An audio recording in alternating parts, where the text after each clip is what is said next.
Underdog Fantasy is the fastest-growing fantasy app and easiest place to play fantasy sports. Just jump on UnderdogFantasy.com or download the app, draft your team, and that's it. And if drafts aren't your thing, they also have a pick'em game where you can win 20 times your money in a single night. Use promo code RADIO, and Underdog will double your first deposit when you sign up with up to $100 in bonus cash. Deposit $100, get $100 free. That's promo code RADIO. Terms and conditions apply. Target has Laundry Day covered because they offer a great selection of concentrated Tide Pods to help with all your laundry needs. Tide Pods clean, freshen, and help rejuvenate your clothes with odor fighters and stain removers. Did you know Tide Pods clean better than the leading liquid bargain detergent? Tide Pods are powerful enough to make your whites white and your brights bright, even in cold water. Just toss in 1 Tide Pod for small loads, 2 for medium, 3 for large. It's that easy. For great value and convenient pickup options, get Tide Pods today at Target. Network. Visit voicesofwrestling.com to hear the rest of our great podcasts, as well as show reviews, columns, opinions, and updates across the world of wrestling.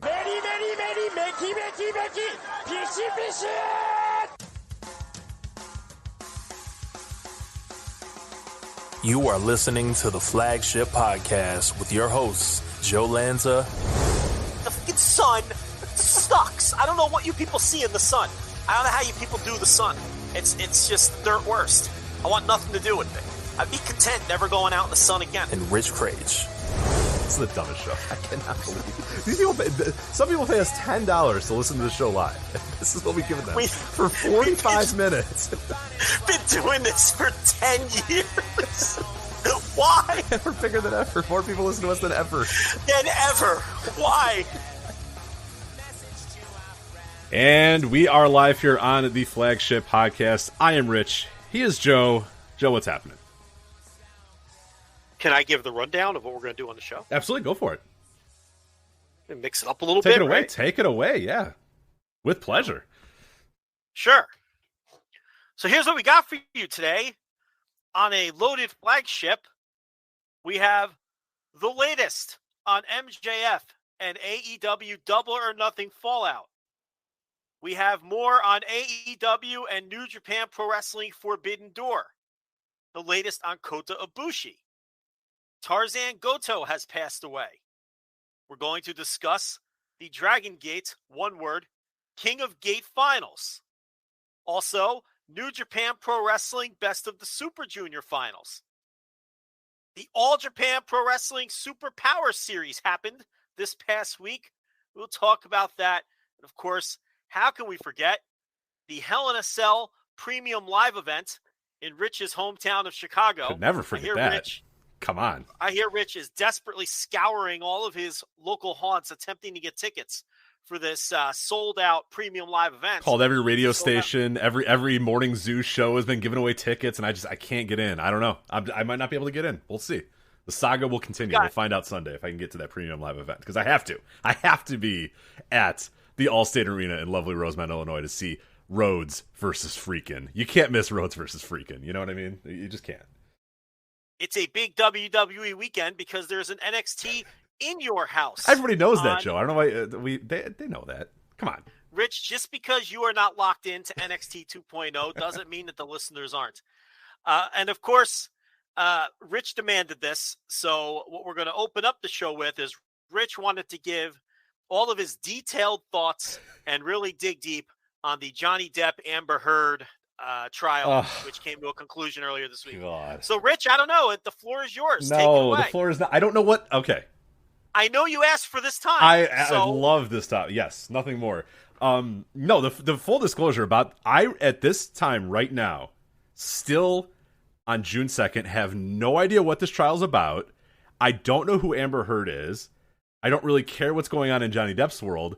I don't know anything about this, and I don't want to know anything about it. And many times people have tried to, over the last 3 weeks, get me involved in a conversation about this thing, and every time I find a way to just skirt out of it, fade into the background, walk away, go away, and thank God. I think it's over now, right? It's over. I don't care. Don't even tell me if it's over or not. I'm so glad I know nothing about this. I don't want to know anything about it. I have no thoughts, zero thoughts about this. It is one of these stories I have tried like hell to avoid, and I'm so glad to tell you that I know nothing. I don't know a single fucking thing about this entire stupid trial. I don't know a thing. I don't know one fact. I don't know who won. I don't know who lost. I don't even know who one of the people involved is. It's so good. It's so. And then whenever what day was it when like they concluded and people were like, "Oh, what do you think?" I'm like, I don't know. I have no idea. I walked away, went into my life. You know how we talked about last week, or we talked about it during the Double or Nothing Instant Reaction Live, is that, you know, I had a friend that is not involved in wrestling news. So when he turned on his television to watch Double or Nothing on Sunday and watch MJF, Maxwell Jacob Friedman versus Wardlow, he was just like, here we go. Here's a good professional wrestling match between MJF and Wardlow. He knew nothing, and I was so jealous of him. Well, now I hope I can make people jealous now, because at this point, June 2nd, I have no earthly idea what happened in that trial, and I don't want to know, and I don't care. You absolute coward. What scared you off? You asked me to carve out. Get out of here! You're out of here! You're kidding! Get out of here! So you could give your strong opinion, right? My takes on who I was rooting for. Yes. Yeah. Oh my god! And now you must have been scared off by something, sir. Oh, I've been so scared off. Yeah, and that's the thing. Like, I don't care. It's been so weird because like I'll have people that like. I don't even know what, like, people that I've never once, and they're like, yeah, what do you think of this Johnny Depp thing? Johnny Depp. And I'm like, I don't, why have you, who cares about Johnny Depp? Who's ever given a shit about Johnny Depp? And I have these people coming up to me. Why do I care about Johnny? I don't care about actors and actresses and stuff. I think your opinion's bubbling to the surface here, sir. I don't care about either. I don't even know who the other person is. I know nothing. Now you're making me know, folks. You're making me know more about this than I want to, and now I'm uncomfortable. I don't want to know anything. I have gotten to the end of this thing without knowing anything. Stop. You're trying to make me know something about this. All right. Look, folks, let's end the bit. It's clear that Rich's team heard, and we'll just leave it there because, you know, he just admitted that he's never given a shit about Johnny Depp. So, you know, we'll let him. Look, I like Edward Scissorhands. Okay. Does that now throw a wrench in everything? Good movie. Like Edward Scissorhands. Can I admit one thing to you about this trial? I'll admit one thing. No, if it's anything, if I have to learn something about this fucking trial, I'm going to be very upset at you. You're not going to learn anything about the trial. Okay. You think I sat there and watched the trial? I don't want I don't want any facts about this thing. Make sure there's nothing. No, I'm going to give you a fun fact. I don't want a fun fact. It's a fun fact. I promise you the fact is fun. It's not. I bet it's not. Okay, go ahead. Give me your fun fact. It is. The fun fact is, I will freely admit that I had no idea who Amber Heard was until all of this started. Great, I still don't. So, and I don't want to. Don't tell me. I don't explain who she is. She is the co-star of the Aquaman. See, are you familiar with the Aquaman? I've heard of Aquaman. Yeah. This has nothing to do with the trial. No, but no, it does though. Yeah. Here's the thing: I didn't know who she. I'm looking at the goddamn TV, and it's like, what will happen? Look, Good Morning America tomorrow, and I have to look at that. I'm trying to watch the NBA game, and here we are in Good Morning America. I have you talking about it. I have Good Morning America telling me about promoting it for tomorrow. What will happen next? I don't care. Everybody, I don't care. And now you are telling me something about this because I didn't know who she was, and now you're telling me that she's the co-star of Aquaman, and now I know that she's the co-star of Aquaman, and I didn't know that 2 weeks ago, and I didn't know that 3 weeks ago, and I didn't know that 2 hours ago, and now I know that. So thank you, great. You know what I want to know? No. How come Aquaman, right, an admittedly boring character, right? One of the worst. Why didn't the DC counterpart, the Submariner, ever have a movie or a television show? Right? Yes. Like, that's not an answer to my question. Why did he not? Why has Submariner never gotten his due? Yeah, I think it's probably more because DC doesn't know what they're doing. Because let's be honest, Submariner, he had a name too. I forget what it was, but someone in the No-Dope chat room is a dork and knows. Although wait, hold on a minute. I don't think Submariner is a DC guy. Yeah. I don't think he is. I think he's a Marvel guy. Submariner. No, I think you got it flipped. I think no. You got it. He's the Marvel guy. Yeah. He's the Marvel. Aquaman's the DC guy. Yeah. I had it the other way around. Yeah, the other way around. Yeah. You were one of them is a take on the other one. So, which brings even more of a question because Marvel is great at churning these things out. Right, I meant it in the other direction. Right. I blew the point. I blew the point I was trying to God, make. My point is, dork, you idiot. yes, I wanted to know why Marvel never did anything with Submariner, since they make a million different movies, right? So you'll just edit out. I'm looking right now, and it says Namor or Neymar. I don't know how you say it. Neymar the Submariner. Namor the Submariner, whatever it is, will appear in the 2022 live-action Marvel Cinematic Universe (parentheses MCU) film Black Panther: Wakanda Forever. So there you go. You're getting Submariner. He's not in his own flick. He's not in his own movie yet. But he will appear in the new Black Panther movie. So there you go. I'm going to tell you something I don't like about this Submariner right off the bat. Okay, his name is Namor, right? Namor. Yeah, Namor. Let's go with Namor. His last name's Mackenzie. What kind of last name is that for a man named Namor? Pretty basic, last name for a man named Namor. Yeah, I don't know. Match like Namor Mackenzie. It's a little strange. That doesn't fit. Yeah. Well, that's what you get for being a knockoff character, right?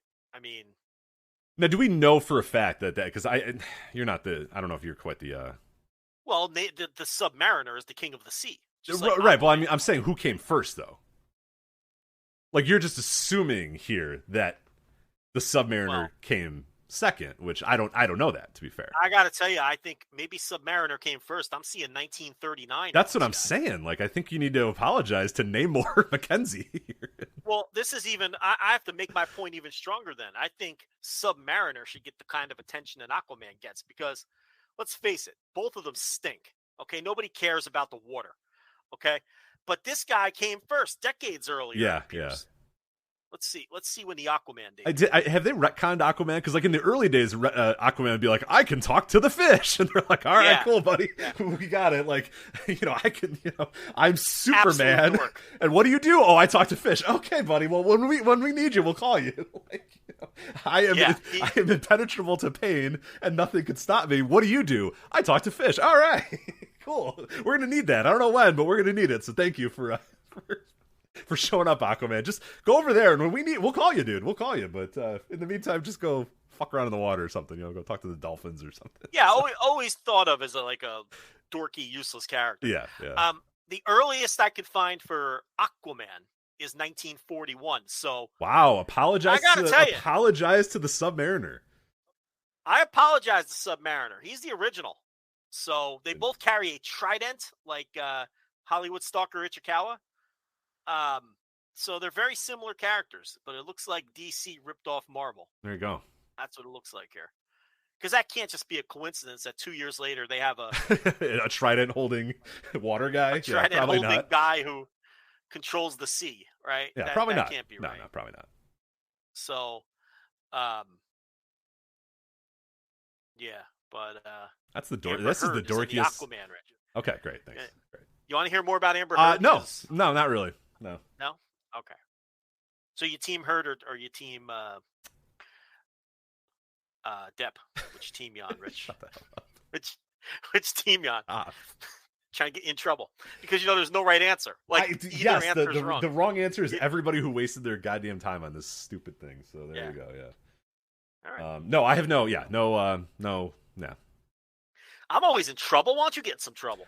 Take a side here. I have no side to take. I don't know anything about it. I have no clue who wronged who did what. I have no idea. I don't care, and don't even begin to start telling me. I don't care. I couldn't tell you because I don't Max pay attention. Caster got in trouble for it, so we'll let him get in trouble for it. So. Oh, he didn't really get in trouble. Okay. But we probably shouldn't get into it. How about this? Are you team? If you try, please don't. Are you team Submariner or team Aquaman? I think. Well, I mean, honestly, going into this, I probably would have been team Aquaman. But what we've learned over the last 5 to 10 minutes, I think I'm team Submariner. I think I'm with you. I think I started off team Aquaman, and now I'm team Submariner. Yeah. Is he cooler though? Is Submariner any cooler than? I don't think either one of them are cool. Okay. I don't care if you have a sexy actor play Aquaman. It doesn't make him cool. He's still Aquaman. Yeah. I think I'm team Submariner now at this point. So good for him. I think Submariner, like if you look at the comic versions, I think Submariner looks cooler. He's ripped. He definitely is in tip-top shape. Actually, but the problem is he kind of looks like Leonard Nimoy. He does kind of look like a right? He looks like a roided up Leonard Nimoy. Yeah, Prince Namor, the Submariner. Yeah. A big premiere issue here. Yes. He's got a really cool trident too. He looks badass. Okay, I'm all in on him. He's got a more dangerous looking trident as well. It is, yeah. It's got a lot more like claws on it and stuff. Yeah, it looks sharp. It looks a lot sharper. Like it's made of bones of a very dangerous like this looks like fish. a man who's fucking up the sea. You know what I mean? Like Aquaman's like one with the sea. Submariner's just like stabbing whales with his trident and stuff. You know what I mean? Like I feel like Aquaman. He's like riding dolphins, and this guy's like. This guy's like killing swordfish so he can, make weapons out of their bones is what this guy's doing, taking, flipping pirate ships all by himself. But, I don't know. I'm going through his page here. I think I prefer this guy. I'll tell you what, I'm going to study up on the Submariner. Yeah, please do. Yeah. Why don't you get a book, a graphic novel for the weekend? You can go outside and read two of your favorite things. Being outside and reading graphic novels. You love both of those things, so you can go out there. And, two things I can't get enough of. Graphic novels in the sun. Graphic novels. Texas summers and graphic novels. Two of Joe's favorite things. So absolutely. Get out on your swing. Do you have a deck swing, a chair, a rocker? What do you have in the backyard, Joe? None of the above. Do you have any furniture in your backyard? Not currently. Well, you really want to get into this? I'd love to, yes. See, now this interests me far more than some trial. I did have furniture in the backyard, and I had one of them canopy gimmicks. But over the years, it all got dilapidated because I was never out there. Okay. And then when TLB moved in, she's like, what is this shit? I was like, this is my backyard furniture and canopy gimmick. That you've never said. She was like, it looks like the house was abandoned, and because the canopy wheel had holes in it from the wind, and the furniture was like, Yeah, you weren't putting it away in rainstorms, right? You were definitely just out there. I didn't ever, the fuck, I never dealt with it. So I don't want to be out there. So she, she had it all removed. We had a guy come out here and just get rid of it all, and that's her next project, to restart the backyard. Oh, good. Yeah, I hope you get a rocking chair or something so you can be out there, your glass of iced tea, drinking your graphic novels. Just things you cannot wait to do in a Texas July is just get out there and. It's her project, but I'll be writing the check. Writing a lot of checks lately. A lot of checks. This kitchen remodel a couple weeks ago, that was a disaster. Yeah, you are writing some checks, baby, over there. So. But the thing is, I can't argue any of it because I got my 4 TVs in the den. So you've lost like the next 6 arguments, or the next 6 projects are all hers. Yeah, that's like, how can I say no? I have a Buffalo Wild Wings in my den. How can I? Right. You know what I mean? Like, how can I turn around and be like, like, I don't know. Patio furniture out there. $75 for patio furniture. I'm not sure. Yeah. So I can't, so it's, you just gotta roll with the punches and spend the money. That's fair. All right. You want to talk some wrestling, or you want to, not really. Try to get me in trouble again. There's a lot of fun wrestling. You don't want to talk about any of this? I mean, you skillfully avoided taking a side. I mean, yes, I did. Yes. It's not even skillful. It is a willing ability to not take a side in this thing. Yes. I have no idea. The only thing I know is neither side, like, you get canceled for either side. Okay. So I wanted you to take a side because I knew you were a loser either way. You know what I mean? But I couldn't get you to commit. I mean, look at you you're still trying to get off of this because you're afraid. I don't know. I'm not gonna say anything.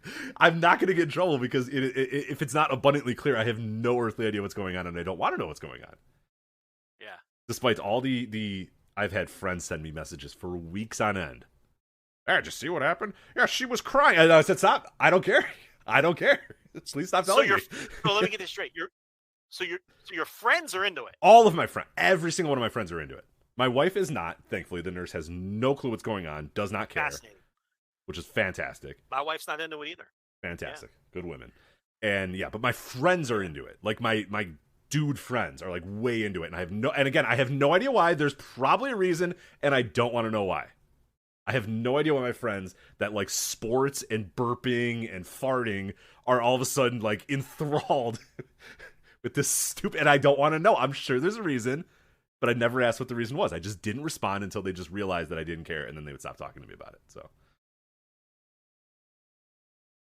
All right. So now David's what got the if right. I told you? So David's got the right question here. He says, "Is he more of a Carnegie or a Rockefeller?" Now we're talking about stuff I want to talk about here. The great Carnegie versus Rockefeller. Yeah, like, you know what I mean? Like, that's the, let's get into like old rivalries of the past, old trials of the past. I'll get into that. Joey, let's talk about the OJ trial, Joe. I'm just kidding. Get out of here. Is he more of a Carnegie or Rockefeller? I don't know what that means. I don't know, because I think there was a different. I don't know. I don't understand the question. I don't either. You brought it up. No, I know. I just want to talk about something other than the thing you're talking about. So. What if I told you that one of the people in the trial? Oh my God! Stop, please! I'm begging you to stop. Okay. All right. We tried to trap him. I don't care. You're too skillful, sir. I just don't want to know anything. Dancing around the landmines. I don't want it. You're dancing There's around no the landmine. landmines. I'm not even in the same universe as the landmines. You tap dance around all of them. You did a good job. You asked for me to carve out the time, though, so it's interesting. True. I guess you just wanted to express how much you didn't care about true. it, is what it was. It's absolutely not true. Oh, yeah, I'm opening gelato for the nurse. Here we go. All right. Okay. One moment, Joe. This is the time that we have to do this. Okay. Ready? Do you want me to No, there you go. Mediterranean mint. Mediterranean mint gelato. There you go. Don't get into the gelato thing with Joe. Better, Joe. I was told not to get into it, so I will not. She's already gone. Yeah. That's We've already done that on the flagship too. That's an old 100 bit. times. Yeah, that's an old bit. We're not doing that again. It says real. Oh my God. Real ingredients, Joe. Not that fake ass shit. Fresh mint leaves steeped in milk cream with the perfect balance of semi-sweet chocolate chips. Great. What is it, a pint? It's a pint. It is a pint. Yes. Good. Well, I'm glad you paid $1.40 more for that pint than you would have for ice cream, which is the same thing. Congratulations. He's just making fun of you for spending more for it. I'm happier. Well, it's all about happiness. Yeah, right. If it makes you happy. That's right. Like the hit song, Sheryl Crow. Yeah. She's singing it back there, yeah. Let's talk about Sheryl Crow. I'd rather talk about Sheryl Crow than Johnny Depp. No, if you're trying to tell me something about this thing, get out of here. I don't want to know anything. No, leave. She's going to do it. It's just that... Leave. No, I don't want to know anything about this. The Sarah Palin. Now you're talking about Sarah Palin? Michael Sarah Palin. And yeah.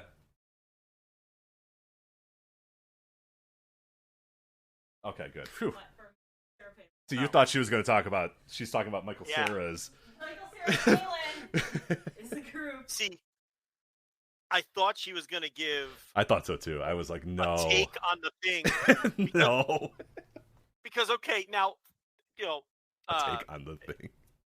Curtain pulled back here. I didn't really want you to give a take on the thing. No, I know. I thought she was going to come off like a grenade here. I want nothing to do with takes on the thing. I just wanted you to be uncomfortable about the thing. Well, congratulations. A mission accomplished, Joe, for sure. And then she almost came in and dropped the bomb and gave a take on the thing, which we would have had to edit out. Right. I don't want any takes on that thing. No take. I don't want any take on that thing on this podcast. So we would have had to edit that out. Like I said, the truth is, there you go. She came through in the clutch with just telling you about a Sheryl Crow cover from a band she likes. Something with Sarah Palin, apparently. It's called Michael Sarah Palin. You get it? It's a hilarious play on words. Did you ever see? We got it. Thanks. Did you ever see Nailin' Palin starring Lisa Ann? I think I did, actually. Did you? Pretty good, if I remember correctly. Not bad. It was pretty okay. Yeah, I mean, we're all thinking it. You know what I mean? So it's like, yeah, you know, Right. Yeah. right? Didn't Glenn Rice really nail Palin? I believe that is a very strongly. I don't know if it's fully confirmed, but yeah, I believe Glenn Rice nailed Palin. Yes, did the real Palin, Glenn Rice. Yeah. So, we go all over the place here. Yeah. Oh yeah. I know you don't like. I know you don't like Deadspin, or you never did like Deadspin, but they had a headline that said all of the details of the Sarah Palin Glenn Rice coitus you've been waiting for. So yeah, I don't have anything against. Now the new Deadspin. The zombie Deadspin is awful. Yeah, the zombie Deadspin is awful because it's like trying to be the old Deadspin, but it does a really poor job of it.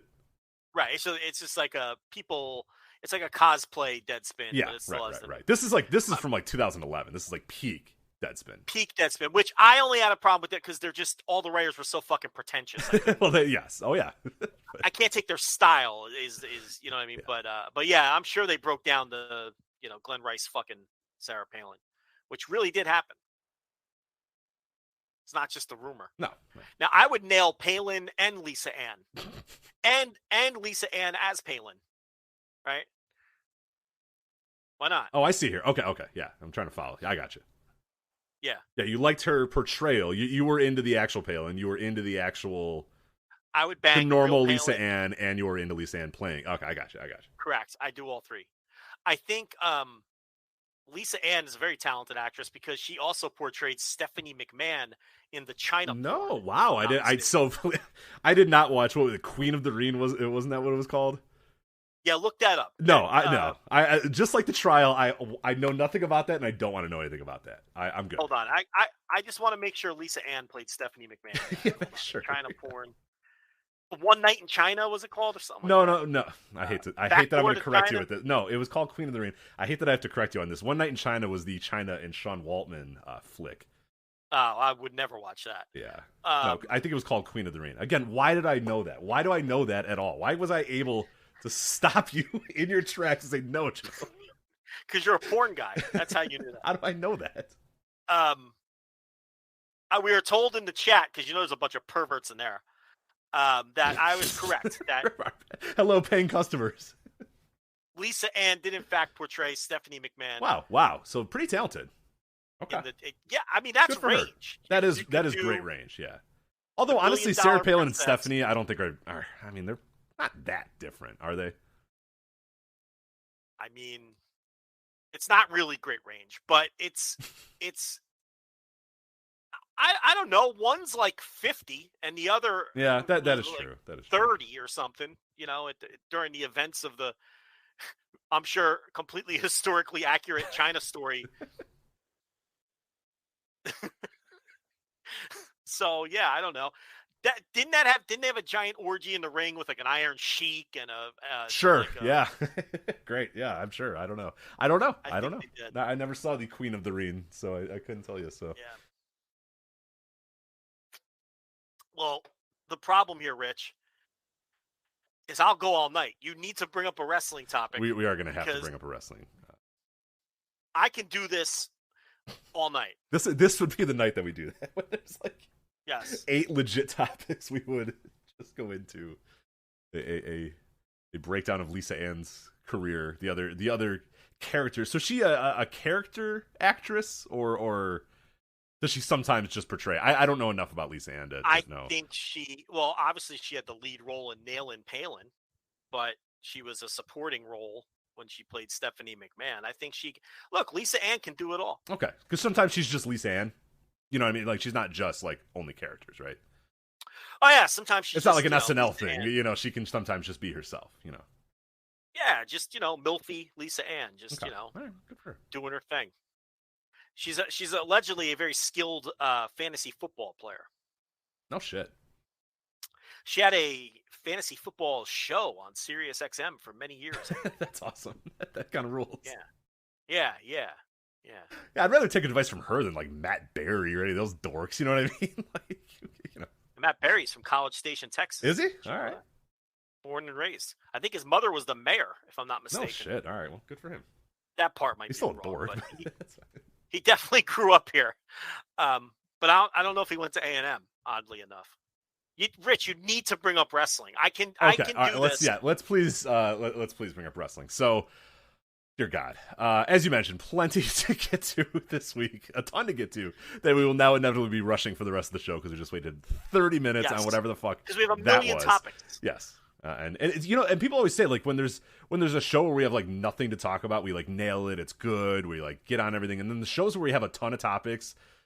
This show's never good. No, it's never that good. Yeah, what am I talking about? I'm an idiot. But anyway, we have plenty to get to this week. Forbidden Doors, you mentioned Kota Ibushi, Tarzan Goto, Dragongate, New Japan, All Japan, WWE. How many other people are going to cover all those things and more? Only us are going to be able to do that. But let us start with AEW. You don't even have the card for the New Japan gimmick on here. Yeah, I do. Oh yeah, you do. Never mind. I see it. Nice job. Yeah. Terrible. I thought we were, again, this show stinks. Yeah. I thought we were covering one of the best months of business we've ever had, by the way. Oh yeah, thank you to everyone. Yeah, crushed it.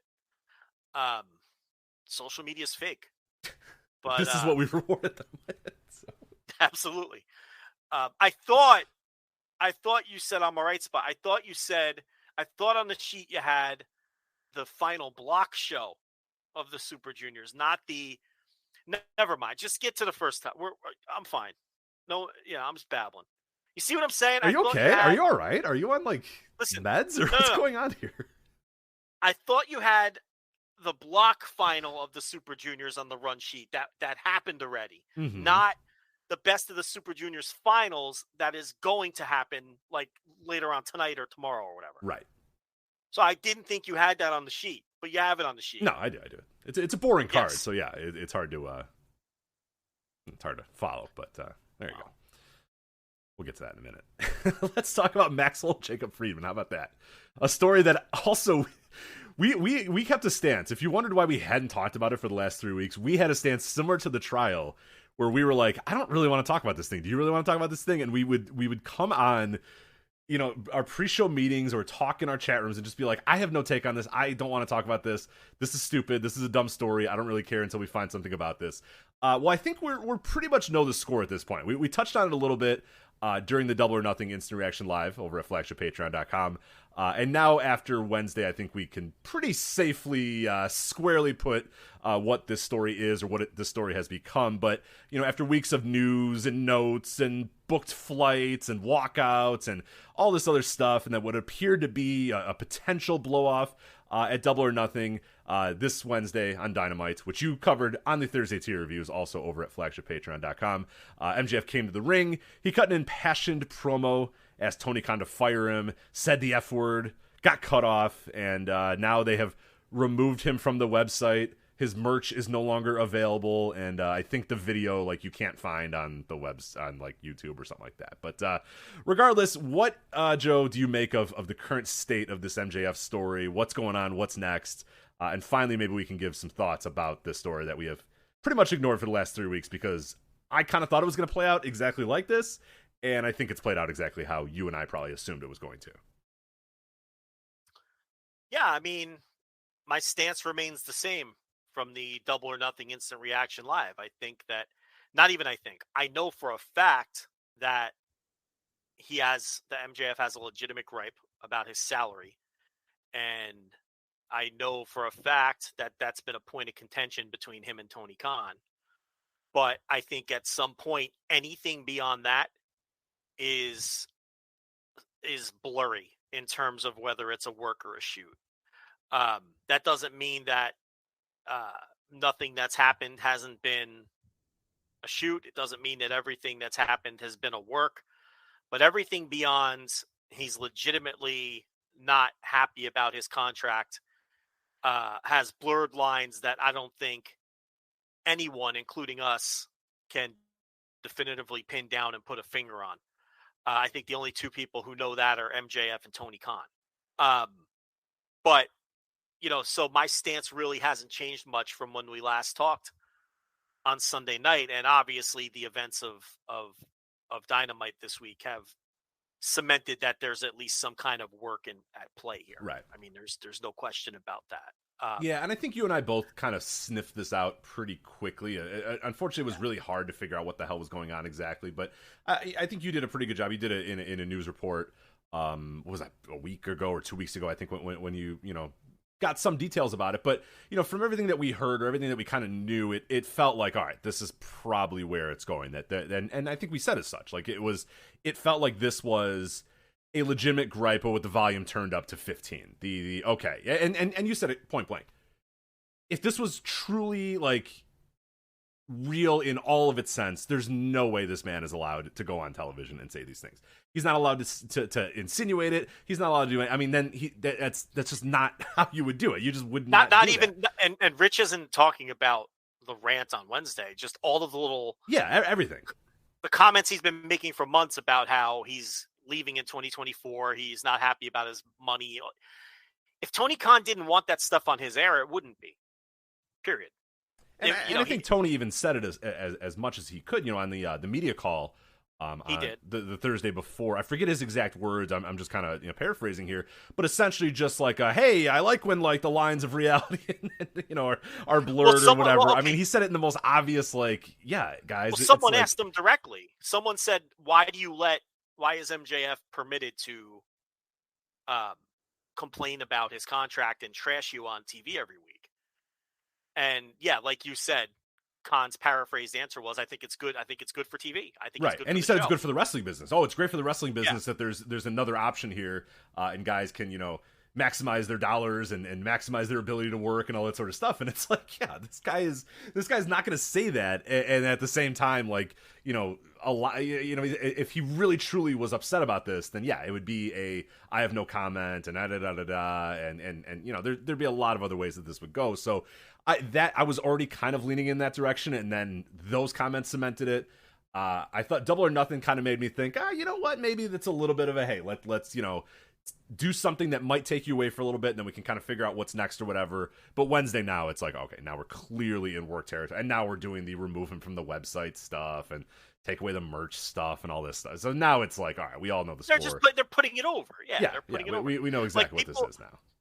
I saw some people earlier today making a big deal about how AEW doesn't have a YouTube clip of the rant, and they're saying, "This is so stupid. It could do 10 million views by now. Why don't you have it up? This is another example of how they don't know how to do." But dude, they're putting over a storyline. Why would they put a YouTube clip up of that when the story here is the guy called the owner a fucking mark and asked to be fired? Yeah. They have to put the story over. So you're not going to put a YouTube clip up. You're going to take them off the roster page. This roster page stuff, people just make such a big deal out of this. And, it's the easiest way to work everybody is to fuck around with those roster pages. And that goes for all companies. It is a good clue sometimes. Someone gets in legal trouble, or you're not sure if someone's contract is up and they disappear from a roster page. That's one thing. But, but these companies also know that, and they could use it to their advantage in a situation like this. I think another big tell that nobody's really talking about is Tony Khan, at least to the best of my knowledge, and it certainly holds true for us, and I've heard other reporters say it, is completely no-selling the media when they ask him questions about MJF. And I think the reason for that is because this thing is at least partially a work, the amount of which is in the eye of the beholder. He doesn't want to work the media. Right. And if you notice throughout the history of AEW, Tony Khan never really attempts to work the media. He's very careful the way he'll say things if he doesn't want to give something away or whatnot, but he never flat out works the media, because I think he understands that once he does that, it's over. They'll never trust him again, and he can't have a healthy relationship with the media if he ever works us. So we got no sold. I think Sean Ross Sapp said a million times that AEW, meaning Tony Khan, never gets back to him on this one. I think Meltzer said similar. So, and then at the presser, the first question when it was finally just Tony one-on-one with the media was about MJF. It was from Nick Houseman. And Khan said, "I'm not answering any MJF questions tonight." Now, They should have kept asking MJF questions. But that's another topic for another day. I don't know why they let him off the hook. You should keep pestering him. That's your job. Why? It's your job to make him squirm. Right. If they're gonna have yeah, make him uncomfortable. That's if they're gonna have these press scrums, your job as a media member is to make him a little uncomfortable and to make him squirm. And they never do. Like, that should not have been the end of it just because he said so. The next person should have followed up with another MJF question. Why are you not commenting? For what reason? Why will you not comment on it? What has gone on that has forced you to say that you're not going to comment on it? It's probably how I would follow up with that. And maybe I lose my access to the next scrum, but at least I did my job. So, would anybody in any other sport have gotten away with? Oh God, the no! media Oh what they're Jesus gonna, no. Christ, no! Yeah, if an NFL coach came up and said, "I don't want to talk about that fourth down play," the next question would be like. Yeah. All right. So about that fourth down play, like when you fucked the game up and lost everything, Now he might still never answer. Yeah, but you got every reporter needs to then ask until they're going to try to break him. Right. Yeah. Until he snaps and then yells and screams, and then now you have sound bites for weeks on end. But my point here is, I think that's a big tell no one's talking about because he has not attempted to work the media. He doesn't say anything. You're right. He hasn't out and out lied or worked the media yet. And that's a very careful and a very smart thing for him to do as well, because that trust, and we've said that with the audience. Like, the AEW has always done a pretty good job of building that audience trust too. They very rarely, will promise something and then not out and out deliver it, or they very rarely will say something and it not deliver. You know what I mean? So there's been trust with, the management of AEW and the media, and there's been trust with AEW and their fans. And this is obviously a very weird and strange story, and this is one that might violate some of that trust in terms of fans, but so far you're absolutely right that they have not yet violated the trust of the media so much as, if you follow along in these stories, you can pretty much tell the pipeline of information and who's doing what. You know what I mean? Like, we talked about that on the instant reaction. I have a pretty safe bet that exactly 0% of this information has come from Tony Khan, and that a very high percentage, Joe, has come from one MJF. That's just my thought, or people involved with MJF. But my guess would be a very large percentage of which coming from Maxwell Jacob Friedman himself. Telling these guys, "Hey, I got a flight. Hey, I'm not happy. Hey, I'm doing this." That is just my assumption. If I'm wrong, I'm wrong. But so far, that's my read on it, that a lot of the info is probably coming from MJF. And in that case, like, yes, MJF's lying to you, but he's a professional liar, of course. Like, that's what MJF is going to do. He's the last real worker. But I would venture to guess that Tony hasn't told a wrestling reporter, hey, MJF walked out, he's not coming back, or whatever. You know what I mean? Like, I don't think that's come from them. Yeah, well, I mean, the company never once wavered as to whether the match was going to happen or not. And I think, that's important too. And just a lot of the things that happened over the weekend and have happened since, there's starting to be cracks in this thing because a lot of them don't add up. I mean, the idea that MJF just waltzed into that building 10 minutes before the match or whatever the fuck, no, that's implausible. That's totally implausible, because they would have let people know that the match wasn't happening. So they knew he was going to be there to wrestle the match. And, so there's little things like that just, there's some cracks being shown. And again, I'm not saying that this is all an orchestrated work. I'm not saying MJF isn't pissed off about his money, because he is.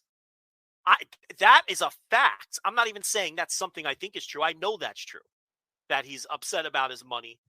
But from there, your sliding scale everyone's is gonna fall somewhere different, right, in regards to how much of a work and how much of a shoot the rest of it is. So I guess that's where we are with that. But one interesting question too that I brought up on the TV reviews today that I want to throw to you was, we talked about Tony Khan not wanting to work the media, but is he running on a dangerous ledge here in terms of working his locker room? Because once you work your locker room, you're fucked. History shows that. And we're dealing with pro wrestlers who by nature are paranoid, who by nature think everything is a work, who by nature are always nervous about their job, their spot, their money. And if Khan isn't giving full disclosure to all of these people and they don't know what's, and look, there was a Wade Keller audio that dropped right before we went live where I haven't listened to it, but I read some summaries of it to where Keller says there's a lot of people in the back who were very annoyed at MJF's promo because he basically took shots at the whole locker room. He said he's the only person who makes the fans believe, and he's the biggest ratings, second biggest minute by minute. Why didn't he just say biggest? Why did he say second biggest minute by minute? Yeah, that's your classic. Especially since he's like kind of a heel. It's like, yeah, it's fine. Yeah. Just say I'm the biggest ratings mover, and then even if it's not true, you're a fucking heel. It's okay. It's not that big of a deal. Yeah, it's like, like you always say. Was that an intentionally, or was that intentional to kind of make the work? You see what I'm saying? Like, he wanted to be truthful to it and say, look it up. I'm the second biggest. I get. Yeah. But the point here is, according to Wade Keller, there's some discontent in the locker room over some of this stuff. And if you're Tony Khan, the last thing you want is your locker room thinking that you're in on any kind of work against, that you're working them. Right. It's one thing if MJF wants to make enemies out of the people he works with and they think he's working them. That's, half those wrestlers back there don't like each other anyway, no matter what people tell you. Okay. But if they think their boss is in on the con, that, no pun intended, that's a problem. What do you think about that? No, I totally agree. And that's one of the issues I had with the promo, which, I mean, and you talked about it on the Thursday tier reviews. I have not listened yet, but I listened to a brief part of it. But I love the delivery of the promo. I love a lot of stuff about the promo, but I also don't love the promo. Does that make sense? Like, yes, there's a lot to love about that promo. It's awesome. It's passionate. It got the crowd going nuts. It was from the heart. It was all that sort of stuff. And there was a lot of stuff to love it. It was one of the best promos I have ever heard in wrestling. But there's a lot I didn't like about it. And a lot that I didn't like is more projecting where this goes and where this can go and some of the issues that might arise from something like this. And one of the top things that I thought about and I have in my notes are exactly like you said, is that if there are not people in the locker room that knew that they were going to be called out, that knew that MJF was going to go out there and say, I'm better than this. I'm the one that's drawing all the business. I'm the reason you're all here. You're all ex-WWE assholes. All this, yada, yada, yada, all that sort of stuff. Like, if there's people that were taken aback by that promo, then that's a dangerous thing to do because now, like you said, wrestlers by their very nature, even when it's like all kumbaya and everything's great, even then they're all like worried about their spot, worried about their money, worried about their titles, worried about when they're winning. Like, and that's just the nature of being a pro wrestling. And I like that. Like, I want my wrestlers to be that way. I would much rather have a roster full of guys that give a shit than a roster like WWE where everybody's just on the hamster wheel and they just don't care. You know what I mean? Like, I want the roster where everybody cares. But when you have a roster where everybody cares and a guy goes out there and calls out a lot of members of the roster and calls into question their ability to wrestle and calls into question their ability to draw and calls into question the money that they're making, that does sting to a lot of people if they're not aware of that coming before.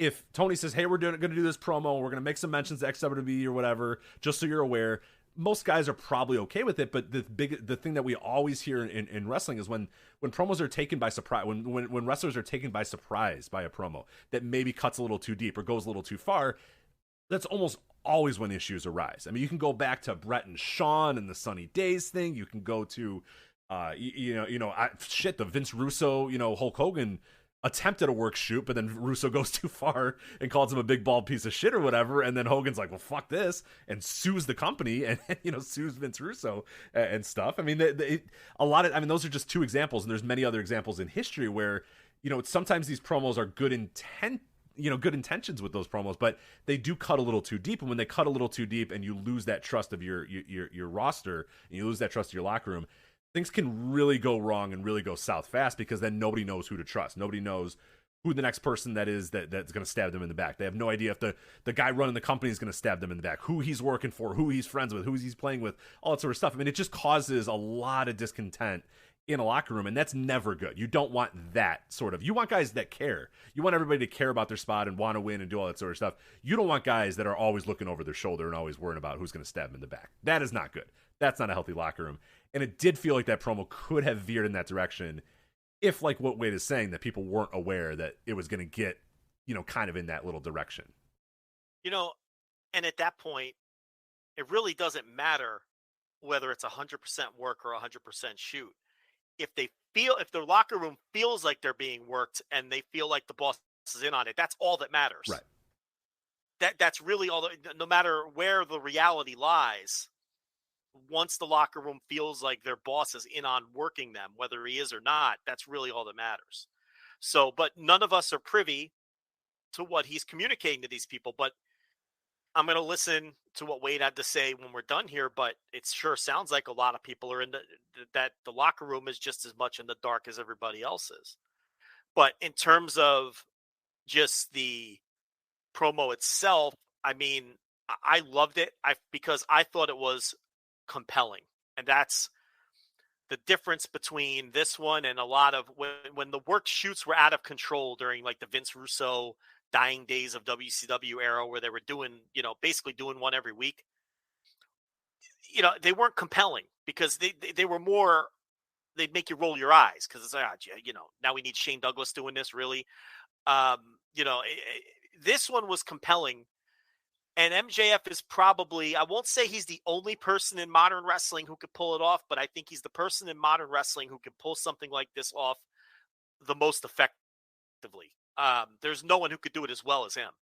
So for that reason, the person who's doing it, the fact that I think everyone kind of accepts that there is some truth to the core content of it.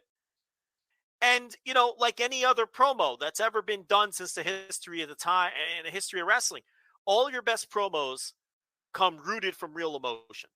Right. Whether it's the Mick Foley, the ECW Kane Dewey promo, which he was very annoyed by that crowd sign. And it really came, even though he's technically working, it's coming from a real place. Right. Pretty much. I mean, God, you can go to all of not to make this into an ECW thing, but like all of Cactus Jack's. Like even when he first came into ECW, he's got that, Ric Flair said I'd be in a wheelchair when I'm 30. Well, I'm still standing, motherfucker. You know what I mean? Like that stuff is really cool. I mean, because he would have like kind of, as he was still kind of finding himself a little bit, there would be those little hints where you're like, ooh, okay, that was some real passion there for Mick. So yeah, he definitely found that in ECW. If you want a guy bringing real emotions into promos and it being gold, you can't beat Cactus Jack in ECW. That might be the best. He's one of the best ever at getting that, drawing from that real place to then cut a super effective and emotional promo. And then that's what this was with MJF. That's why this was so good, because he was believing a lot of what he was saying, if not most, if not all of what he was saying was coming from a real place. This was his raw emotions. And I'm sure, again, it was dialed up to 11 in a lot of ways, but it's much, and that's why it was so convincing. It's, if you believe it, the people will believe it, and that's why you want to try to draw from a real place when you cut your promos. Which, not to divert, but that's why the modern WWE promo style is so bad, because because everyone talks in the same cadence, and and they're taught to speak that way, so it could be chopped up into B-rolls, and no one buys it. And that's why they can't make stars, and that's why they can't build an effective match that draws money, and because the promos are all fucking bullshit. We all see through them. MJF was out there coming from a real place, and that's why it came across so, and he was able to inject. I mean, I know he said this is Max Friedman talking, but that was a lot of MJF out there too. It was, yeah. I hated that line. I knew you were going to hate that line. I hated that, because that is a Vince Russo 101 thing. But the thing is, MJF stands for Maxwell No, Friedman. I know, but like just that cadence, like and I know he's a student of the game, and unfortunately he probably learned that from like, hey, how do I do like an effective workshoot promo? And that you always used to get like, all right, this is it, I'm trying to remember one famous. I mean, they would do that every single week, and I think it was like Shane Douglas once. It's like, I ain't Shane, I'm Troy tonight. And it's like, fuck off. Like, oh, I'm Troy Martin. I'm right. Yeah. I got the format sheet. This is bullshit. You know what I mean? Like, just the worst shit. Oh my God. And if you're Shane Douglas, you're chasing throwing down the NWA title for the rest of your career. Right. Like, you're chasing that So when you're told to do that, you're all over it. Yeah, you know, like, because hell he yeah, was trying yeah. to. You know, he thought he was leaving with the Radicals, and Vince was like, "Nah, we're good." yeah. Dean Douglas, no, we're good. So he's stuck there. Hey Vince, and when he do you was need throwing me? the direct- Dean, nah, we're good. Yeah. So, but yeah. So no, I thought just the promo itself. I thought it was incredible TV. I thought it's going to go down as one of the most memorable things on wrestling television ever. I mean, it's going to be right up there with some of the stuff we've already named, and you know, and it's just no one's going to forget it. And I thought it was compelling. There's, even if someone didn't like it, and because they're opposed to work shoot stuff or for whatever reason, I think everyone would have to admit that they were glued to the television. And now, it's not something you can do every week. I don't think you're going to see him for a while. I think if people think you're getting a follow-up next week, I think you're going to be disappointed. I think now they sell him being gone. And I don't think they're even going to mention his name, let alone put him on screen for a while now. But I want to pose this to you too. You know, they had Punk come out during the commercial and kind of run him off. MJF hopped over the railing and took off, which, I mean, if that doesn't tell you this is all a work, I don't know what does. But they did it during the commercial. It wasn't on the air. Oh. Right, and then never mentioned it. It's like, but the bigger thing here is Punk was the one to run him off. And MJF had said during their feud he's going to give Punk the biggest loss of his career. I think MJF's beating Punk for that title. I think that's the next step here. That doesn't mean it's going to happen in a month, but I think the end game here. Plus, Punk already beat MJF once. And you know that both Tony Khan and Punk, understand that Punk's long-term role here is to get people over. Right. So this all tells me, with that line from MJF and the fact that MJF lost to Punk once already, and the fact that Punk was the one to run him off, and the fact that Punk is the champion right now, I think the eventual end game for this is MJF being the one to beat Punk for that title. What do you think of that? You know, I think that's, at All Out or something like that, it seems like a good opportunity to do that. I think, All Out might be a weird one to do that if that's the goal.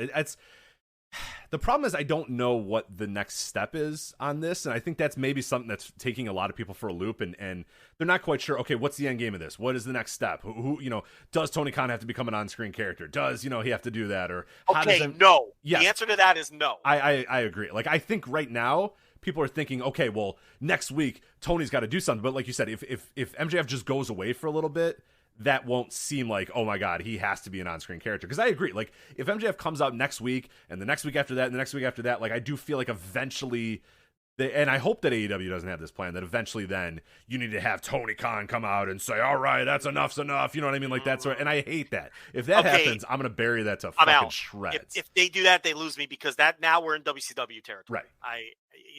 It's just, you want to name him, that's one thing, but as soon as he comes out and he starts doing work shit like on screen, forget it. I'm with you. So I think there's probably a way that if he goes away for a bit, that maybe you then have somebody call him out, like CM Punk can call him out or something like that, and say, hey, I've defended my title, on 3 straight months or whatever, 2 straight months or whatever. I'm doing this, I'm doing that. Well, there's some people that say, that I haven't earned my keep here, that I haven't done, like you can do that sort of stuff, and that can kind of get him back or in some way, shape, or form. Again, since it's all contract stuff, and that's what my worry is, that it was so much of that promo was about money and contract and fire me and Tony and all this sort of stuff and push and this, that like, I hope to God they don't think that they have to have Tony be an on-screen character, because then you're absolutely, then we're just authority figure bullshit again, and I'm out. Yeah. I have enough authority figure bullshit wrestling to watch. I don't need another authority figure bullshit wrestling thing. Yeah. So that would really, but no, I think you're right that the long-term play is probably Punk Punk and MJF, but I guess my worry is that after this promo there was parts of it, the first 60% of the promo the crowd was booing MJF. This guy's an asshole, what's he complaining about, yada, yada, yada. But then when he started going on and on and on about stuff, they started cheering him. these ex-WWE guys, they are taking all of our money, and I'm the one that's out here, and I'm busting my ass and that sort of stuff. And that was a very natural babyface reaction for people to go, yeah, you know what? MJF has been here from day one. Yeah, you know what? All these other guys are coming in all out of WWE and all that sort of stuff. And yeah, they like those guys, but he was saying true things that the crowd was like, yeah, I mean, he's not wrong. Nothing he's saying is wrong or whatever. So that is, I guess, my question is, let's hypothetically, let's go on the assumption that it is MJF versus CM Punk, and that's what we're building to. What are the roles then there? Are especially if you're doing it at All Out, I mean, are you going to try to get a Chicago crowd to boo a CM Punk at All Out? Like, that's not going to happen. Well, I think you can go one of two ways here. Number one, I don't make that big of a deal of the fans cheering some of his lines and cheering him by the end of this, because this was really something unique and special and compelling. And the fans knew it, and I think they were just excited to be seeing this completely wild thing in front of their eyes. And fans are also going to pop for the F word. They're going to pop for fucking insider references. So I don't buy the idea that this made him a babyface. Okay. That's number one. I don't buy. I know some people are into that. I don't buy that. I don't buy the idea that this made him a babyface, and I don't buy the idea that it has made the company a heel. I don't buy it. I just think that fans, the same reason that a lot of times fans will pop for a title change, even if it's a heel winning, because fans like seeing things that matter and seem important, and they're excited when they are live for something that they perceive as exciting. So that's kind of how I see this. Number two is, now if you want to, you can eventually use this to turn MJF babyface, because I think Punk, you can't have Punk be a heel yet, but I think eventually Punk is going to be a heel. And if we're starting to understand the booking rhythms of this company, because they've been around for almost 3 years, right? So we know that they like to plant seeds and drop hints. Eddie Kingston has alluded to Punk not being a good guy. Oh, yeah. Hangman Page has. I mean, MJF did it even in their first feud. Kind of that whole, speaking of impassioned, passionate promos or whatever, personal promos. Like, MJF kind of alluded to it in his promo. Like, you left. You're an asshole. You left me when I needed you the most. As a young wrestling fan or whatever. So no, Page has done the same. You're right. Plenty of guys have said it. So they've planted all of these seeds that Punk isn't what meets the eye when it comes to, and maybe, eventually the impetus for the Punk turn that's eventually going to come. You can't turn him yet because he's drawing too much money. Okay.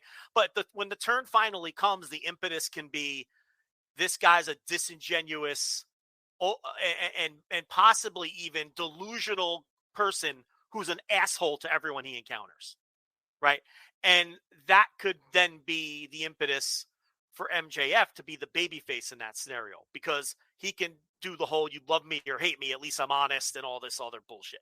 So that can kind of be but I don't think that's what they're doing right this second. I don't think. No. I think they're going to let CM Punk be babyface champion for a couple of weeks, a couple of months, or, you know what I mean? Like, yeah, it's not. We're not we're not beginning that story just yet. Yeah, I mean, forget the dumb Eric Bischoff Carney bullshit. Just look at the facts. I mean, the sellout for the Rampage. They just did the first $1 million gate in American wrestling history, non-WWE. For what? CM Punk's challenge for the world title. Okay? LA just drew the monster crowd. Forbidden Door sold out in seconds. Okay? The guy, every single quarter hour pops, including this week.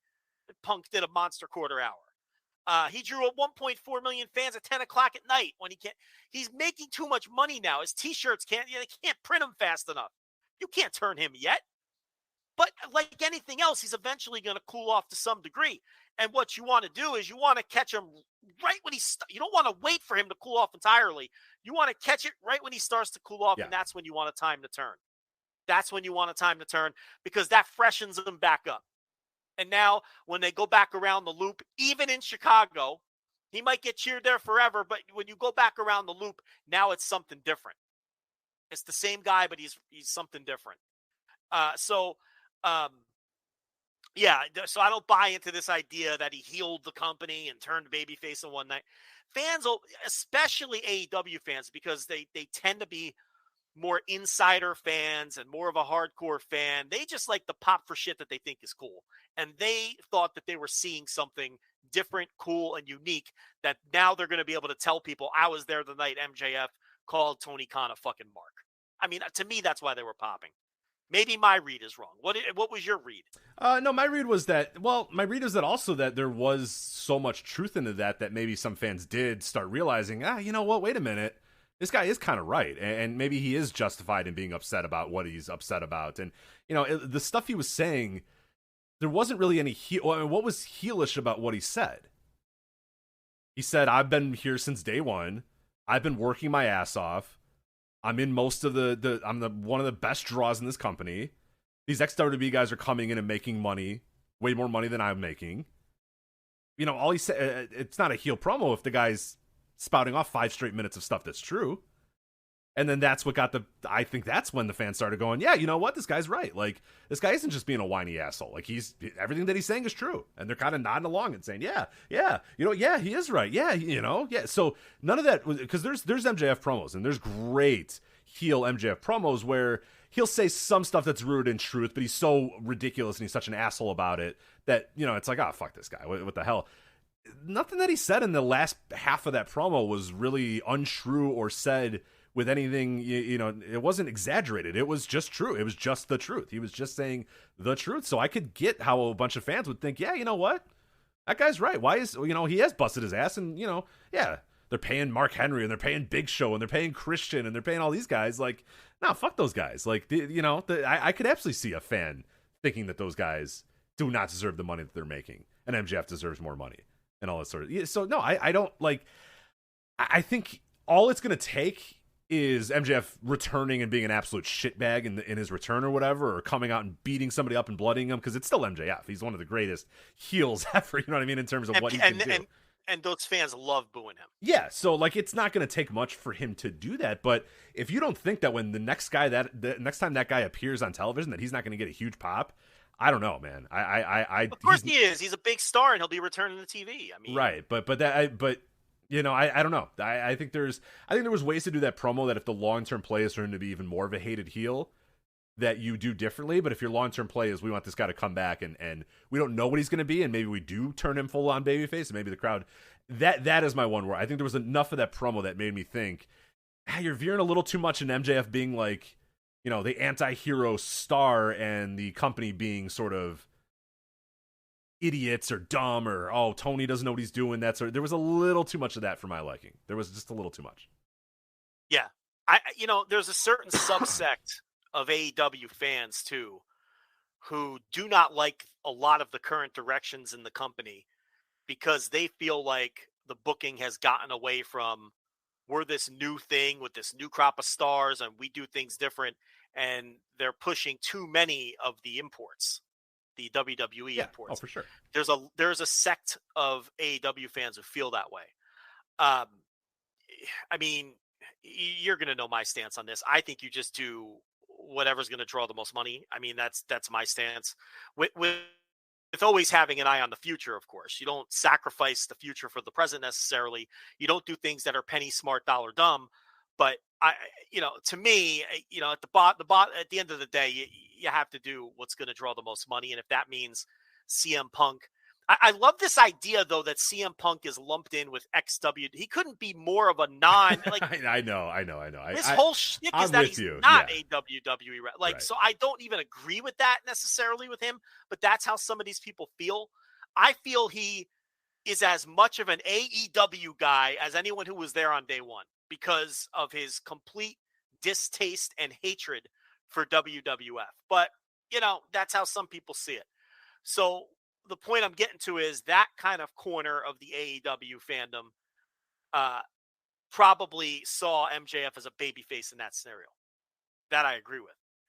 It's funny now that we're 3 years in and and we're kind of seeing, all right, the honeymoon is over.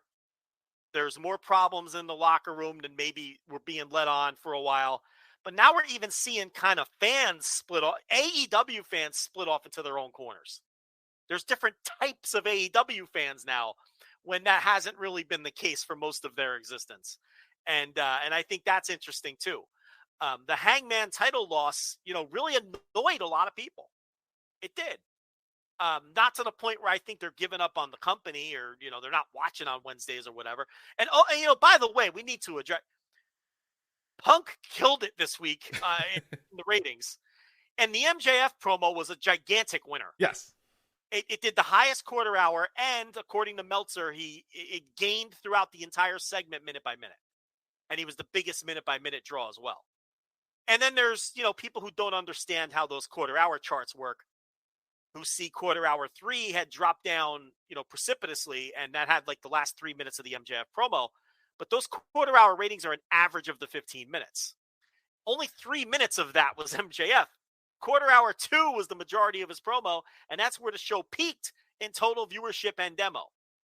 And then Meltzer, noted that the entire, minute by minute, it was the biggest draw on the show. So the MJF thing absolutely drew, and, Punk absolutely drew because that was the second biggest quarter on the show. And the show did a 0.4 this week. Finally, no NBA. They'll go up against the final.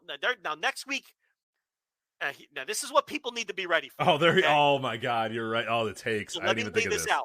Oh, I didn't think of the takes. The MJF thing that people stopped watching. Because and I don't know if you know this, but Eric Bischoff already set the table for it. Oh God. So Eric Bischoff, and I'm going to tell you right now what he's doing. He put out a tweet right when we hit the air that said that quote tweeted Brandon Thurston's ratings report, and he said, "This week's rating is interesting, but let's see about next week." Oh, now, Eric Bischoff 1,000,000% knows that next week they go up against Game 4 of the NBA Finals, or Game 3, whichever one it is, and the NHL Western Conference semis is on that night too. I don't know how much of that's head-to-head, but but the NBA final game is going to do enough damage, and that is directly head-to-head for every second of the show. Bischoff knows that. The tweet that he made is setting up the tweet he's going to make next week when he and all of the other fucking blockheads say, "Oh, see, this didn't work because Dynamite's down this." We all know Dynamite's going to be down next week. We all know it already. But Bischoff has already set up his con, and people will, of course, eat it for breakfast, lunch, and dinner when he completes the con. And that's what makes Eric smarter than Cheeseboard Dork and Vince Russo and the rest of these clowns. He's just smart enough to know how to actually, maneuver these things around and plan out his takes. Yes. We have never said that Eric Bischoff isn't a smart man. He's a very smart fraud. He's a fraud, but he's a smart fraud. He's a fraud, but he's very smart. There's no question that he's smart. Now, he wasn't smart enough to not let Brian Pillman talk him into giving him a real release, but he's a very smart man nonetheless. So he's clearly setting up next week by putting over this week's number as softly as he can. Like, he didn't give it a full endorsement. Interesting. yeah. Like, you could see the con coming a mile away. Yeah. Like, you know what I mean? And that's going to be, like, if you're an AEW fan and those takes annoy you, log off next Thursday. Because that's what you're going to get. You're going to get heaping fucking spoonfuls of because they're going to get assaulted. They are going to get assaulted in the demo too, especially like total viewers might be okay, but that demo is going to be a bloodbath. And it's going to be the work shoot thing. The young audiences don't react to that or something, whatever. Eric was right. Punk doesn't draw money. That's what you're going to get next week. Work shoot is a bad idea. It's going to turn the company face, or it's going to turn the company heel, and people are going to stop watching. And look, they stopped watching in droves. Yes. So prepare for that. And I don't know when the hockey game starts. They might get hit from both ends. But the hockey game is West Coast. The hockey game is in Colorado, so I don't know the answer to when that starts. But trust me, as somebody who went to the West Coast when an episode of Dynamite was on, I still don't know what to tell you. Like, I had no idea when that show was going to air. If it was going to air at 7 or at 10 or at 4 p.m., I had no earthly idea. I can't make sense of what time zones. Yeah, so prepare for that next week. But I think MJF is going to be out of sight, out of mind for a while now, especially since they took him off the roster. Well, he's fired now, Joe. They let him go with the roster page. Right. So right, he's done. That's it. Yeah, but he's gonna. I must make sure I'm at Hell in a Cell Premium Live event this Sunday at the Allstate Arena in Rosemont, Illinois, because I mean, maybe he's coming out. Maybe he's going to come out and help Cody against Freakin', you know? Possible? You never know. I mean, you never know. Anything can happen in the World Wrestling Federation. So. Yeah, people getting nothing.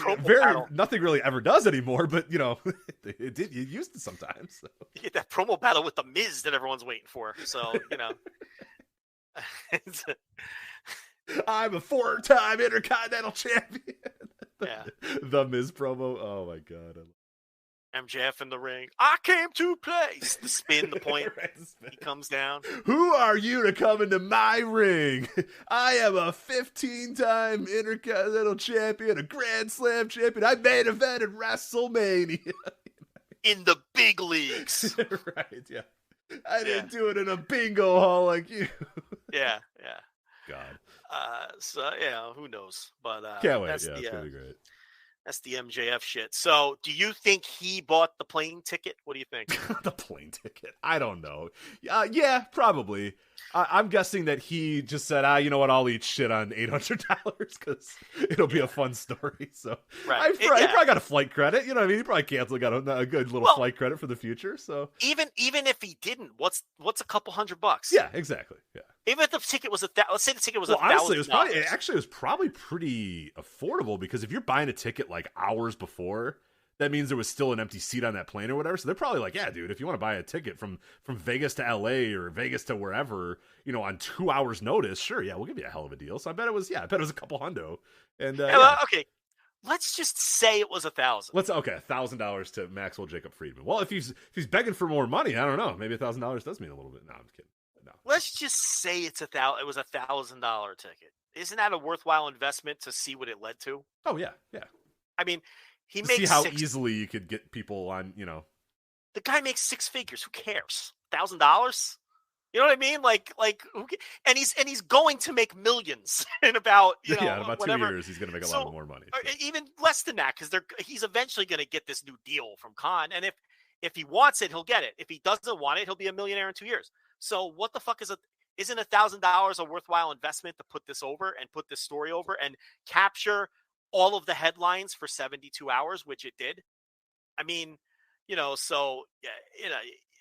listen, with this guy, you can't write anything off. No. He's the last real worker. I mean, I would think that'd be a worthwhile investment, and then make sure the right people see it and make sure the right people give it to the right people, and off you go. I mean, we've spent a lot of money on troll domain names over the years, so it's like, That's right. I spent hundreds of dollars on troll domain names, so yeah, sure. Do we still own New Japan Mecca or no? I think I finally let that one go. Because when we started hating New Japan, everybody said, why do these guys hate New Japan? They can't stand. Oh, we still have it. We still have New Japan Mecca. Or somebody else bought it and redirected, but I think we still have it. Case in point, what's $15 a year? Who cares? Have New Japan Mecca just for a troll. So I think I bought AEW Mecca at one point too, just to get ahead of the game. I think I may have let that one go. I let that one go. Someone can have that one if they want. Remember when Pro Wrestling Syndicate bought DragongateUSA.com? So Gabe wouldn't have it. I do. I wonder if they still have DragongateUSA.com. Oh, they don't. Well, let's see how much I can buy at DragongateUSA.com for. So, in moments. So then Gabe had to go with DGUSA.TV. Yes, which is actually not a bad one. No, it was. Already registered. Okay, so it is. Find out who owns this domain. Let's see who still owns. Let's do it. Who is? Look up on DragongateUSA.com. So it is not available to purchase, Joe. But I can find out who owns it. Well, you never know when that'll be revived, so you want to sit on that. Yeah, it could be. Could be Juice Sapolsky. Let's see. It expires. Oh, it should have been. No, it says it should be open. It says the registry expired on March 18th, 2022. So, it's pending a delete. So whoever did have it is it no longer wants it anymore. So they don't want it no more, huh? Yeah. Okay. Might have to squat on that one. Yeah. All right. Bad. Former Cincinnati Red outfielder Eric Davis is in the No Dopes chat room. He says that Sean Rossap said the ticket cost over $2,000. Allegedly, he has a screenshot of it. $2,000. Buy Coach, dude. You can't buy it. What are you buying? First class here? What are you doing? But again, who cares? It's $2,000. Yeah, that's fine. That's a little okay for my cheap ass. That's a little too much for the story. I'll buy a $1,000 coach ticket for that, but I don't know. Nah, you want to put over a story, you got to do what you got to do. I don't think it's some exorbitant cost. Now, I believe a ticket exists. That's the other thing. There's a lot of people who are like, that sap got worked. No, I believe a ticket exists. I just question whether there was ever any intent to actually right. Yeah, if you're gonna say that, like, the work isn't a different thing. Getting worked is I don't think he got worked by this fake plane ticket. He may have got worked in thinking this was a legit, like, MJF is leaving with this plane ticket. You know what I mean? But I think he was careful. To Sean's credit, I think he was careful to say he has a ticket. I don't know if he's getting on that plane. All I know is he has a ticket. Like, I think that's kind of all he said, if I remember correctly. It's good to see Eric Davis in the chat room. Did you know that on this day in 1989, Eric Davis hit for the cycle? Oh, well, that's why he's here, celebrating in the No chat room. So, congratulations June 2nd, to Eric Davis. 1989, Eric Davis hit for the cycle against the Padres. 6 RBIs. Hell yeah. He rocked for a little bit. Injuries, man. Yeah, he fell off a cliff so fast because of injuries. And he would have been all he was so good for a while. I have so many Eric Davis cards. This is a dude that would jack 30 bombs and then steal 80 bases. Yeah. Not 40 bases. Like, he'd steal 80 bases. I mean, he was just incredible. He was, when I was a little kid, my favorite player. I'm watching highlights of the hitting for the cycle now. Yeah, so good to see Eric Davis joining us here in the chat room. I'm sure it's really him. He's a big fan of the show, as I was a big fan of him. Yeah, so there you go. It's reciprocal. So I remember he hung around for a long time, though. I remember him playing on, like, I think when the Giants went to the World Series, he was on that team or something like that. He played for the Orioles, the Cardinals, the Giants. He came back to the Reds. He came back to the Reds in '96 and actually had a pretty good year. He was a good player after the injury. Right, he was great. And then, like, because I remember, the thing I always remember about Eric Davis, because I have a bunch of Eric Davis cards, because my peak, like, baseball card acquisition years were, like, the mid-'90s or whatever. And I remember looking at the back of his card, and it would be, like, you see, like you said, those, like, a bunch of years of 30 home runs and a bunch of years of, 80 to 50 stolen bases. And then all of a sudden, like, it's nothing, and then there's, like, 3 blank years, and then there's nothing, and you're like, what the hell? And then there'd be a couple other years here and there. You're like, what the fuck happened to this guy? Like, what happened? Like, what? And, yeah, later in life knowing, okay, he got hurt, and, then he just didn't even play for a year and stuff. But, yeah, it was always a weird card to look at, because you're like, holy crap, this guy was, like, incredible. And then, he played 8 more years, but he was never good again. Like, what the hell happened? So he and when they won the World Series in 1990, they swept the A's. In the first or second inning of Game 4, on a diving catch, he ruptured his kidney, and he came out of the game, and he had to spend the night in the hospital. So he didn't get to celebrate when they won the World Series, and they kept him in the hospital for like a week. So he missed all the shit back in Cincinnati too, the parade and all that. So from that standpoint, he kind of got fucked in that regard too. The biggest moment of his career, that sliding catch, and then he hit a home run in Game 1. His first at bat, he hit a home run against Dave Stewart to set the tone. They ended up sweeping that series. Billy Hatcher had 9 straight hits at one point and 9 straight at bats in that series. I remember everything about that. I brought the broom to school the next day after this. That's awesome.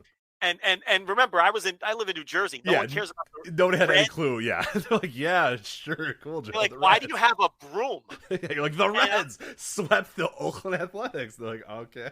Yeah, and people are like, no one's watching that, dude. Like, we're in New Jersey, But I brought that fucking broom to school after they swept, and I was very proud of that. But Eric Davis just was kind of snake bit his whole career. Grew up with Darryl Strawberry in L.A. They were like the 2 coolest players in the league. Oh, at the time. Just absolute badasses. Like, just oozing cool. Like Eric Davis's batting stance, he'd hold the bat real low and just he would like spin it, like turn it, like tilt, like before the pitch was coming. He was just kind of like he was stirring soup with the bat, right? And he would hold it real low. And then he had that giant hitch in his swing that any hitting coach will tell you not to do.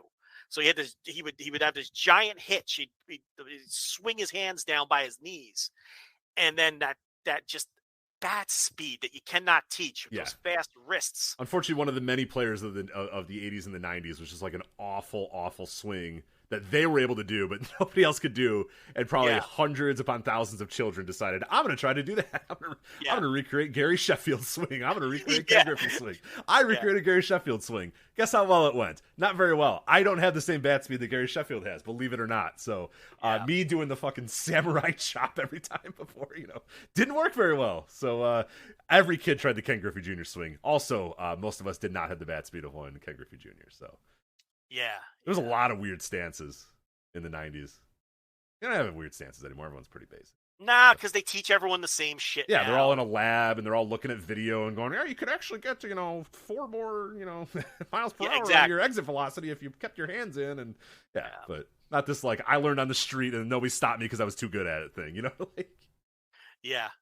Yeah. Like, I learned this playing basketball with my friends, and then every coach was just like, well, I mean, shit, it's working, so I can't, I'm not going to tell Eric Davis to stop hitting, because I'm sure in high school, Eric Davis was probably a good hitter, so his high school coach probably like, just do whatever you're doing, man. So. Yeah. Anyway. Thank you, Eric Davis, for helping us in. All right. Anything else on the fallout of Double or Nothing? So obviously, if you want a full review of Double or Nothing, we have that available on Instant Reaction Live on flagshippatreon.com, and on the $10 tier, you can watch the replay back on YouTube. There's also an audio file as well over at flagshippatreon.com. That is our full review of Double or Nothing. I think we went about 2 hours and 10 minutes, just something like that. So we went quite a long time immediately after the show with all of our review of that show and ratings and favorite matches, all that sort of stuff. So if you want a full review of Double or Nothing, you can get it there at flagshippatreon.com. But anything else you want to talk about in terms of like kind of the fallout of the show? I don't know. Yeah, and get on that $10 tier, because then Forbidden Doors later this month. Yeah, so this is a great month to do it, and a lot of people have smartly done that. We had a lot of people, because with a late pay-per-view month, we told a lot of people, either sign up like super early in the month so you can get your $10 worth the whole month. We had a lot of people get kind of smart too, where they then decided on the first to sign up. Yeah. Because we had a lot of people, more than we usually have on the first, sign up, and that is smart too. If you're saying, hey, look, I can wait a day for the instant reaction, it's not that big of a deal, but then I'm going to get a whole month of content from these guys, plus the Forbidden Door thing, you are smart. Those people that signed up on the first, you are smart. The people that signed up early in the month, last month, you are smart. The people that signed up the day of Double or Nothing, we appreciate it. You're not. But we smart. told you not to do that. You're not that smart. You could have gotten more content for your $10. We want you to get the value. It's $10. It's $10 anyway. You may as well get the full amount of your $10. We'll take your $10 anyway. We appreciate it, but we're trying to give you the best value possible. So, now is a great time. You're going to get the Double or Nothing instant reaction. You're going to get the Forbidden Door instant reaction. You're going to get everything else we do at flagshippatreon.com for the entire month. So that is a great time to subscribe. So the show did the $1.15 million gate, which is notable because it's the first $1 million gate in American wrestling history, non-WWE. I don't think enough is being said about that. That's so now is that even non-WCW? WCW never had a $1 million gate. Wow, never did. Now they have. Now Meltzer said they have some if you adjust for inflation, but sure, yeah, but that's the first one. To crack $1 million. So and it's the pay-per-view. I still think when the numbers come in that it's obviously going to top last year. I think it has a chance to do the 170 that the last pay-per-view did. And now we'll see about Forbidden Door, which obviously instantly sold out. And then every time they open up tickets, they instantly sell as well. So they're on a roll from a business perspective. They did a good rating last night. Eric Bischoff says, no, I'm just kidding. I'm kidding. We don't have to do that. They're on a roll from a business standpoint. Tanahashi showed up last night too. So we have our main event for Forbidden Door.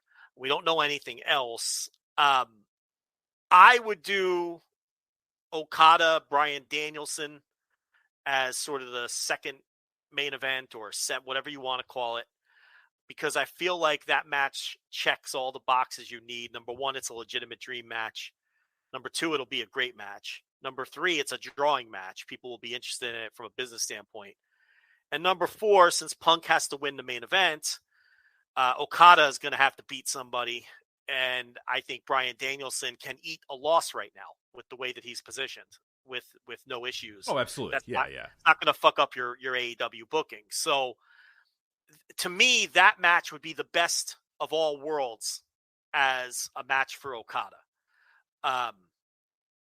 But I guess we'll see which way they go. I mean, maybe Danielson will lobby for Zack Sabre Jr. or something like that. We know he wants that match.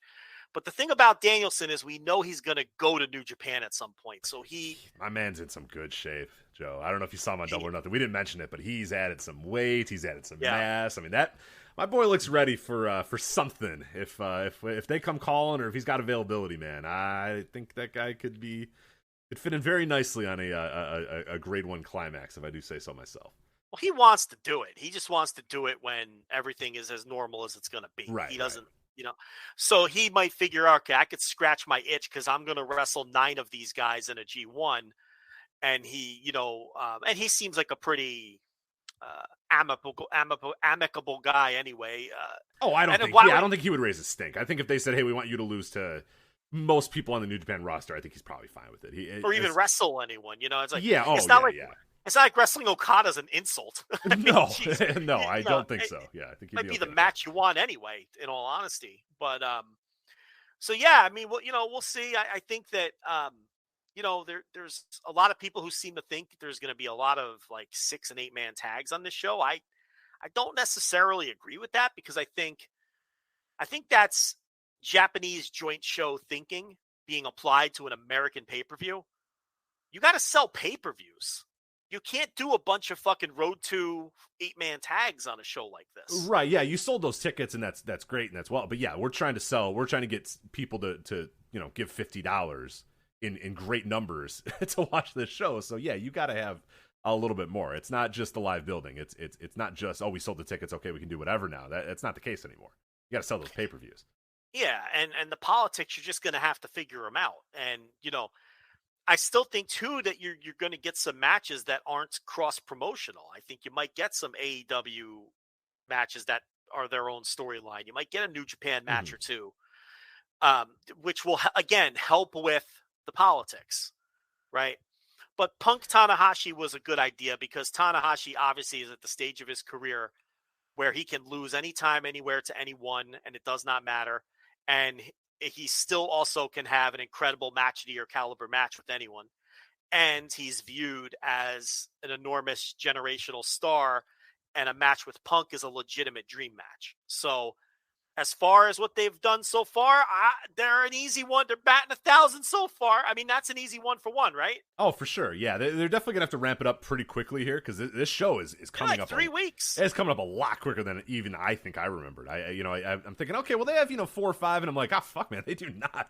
That thing is coming up real fast, June 26th, so they got to get going here. And yeah, I was kind of surprised that we only got one official match booked this week. We maybe had some other stuff kind of insinuated or whatnot, but if you saw that the stuff going around about Punk versus Page versus Okada, I'm not saying that that's not going to be the match, but that the official word is that was incorrect. I think Dave Meltzer mentioned it on Wrestling Observer Radio, and that has actually been clarified by Wrestling Observer that was okay. The listing that he saw was incorrect.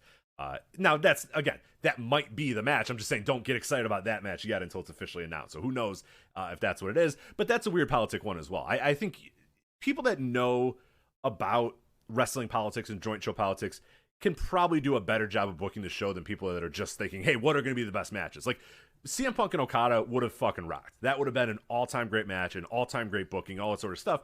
But like we talked about even a couple weeks ago, the politics involved in that match, especially if Punk is going in as champion, is very difficult.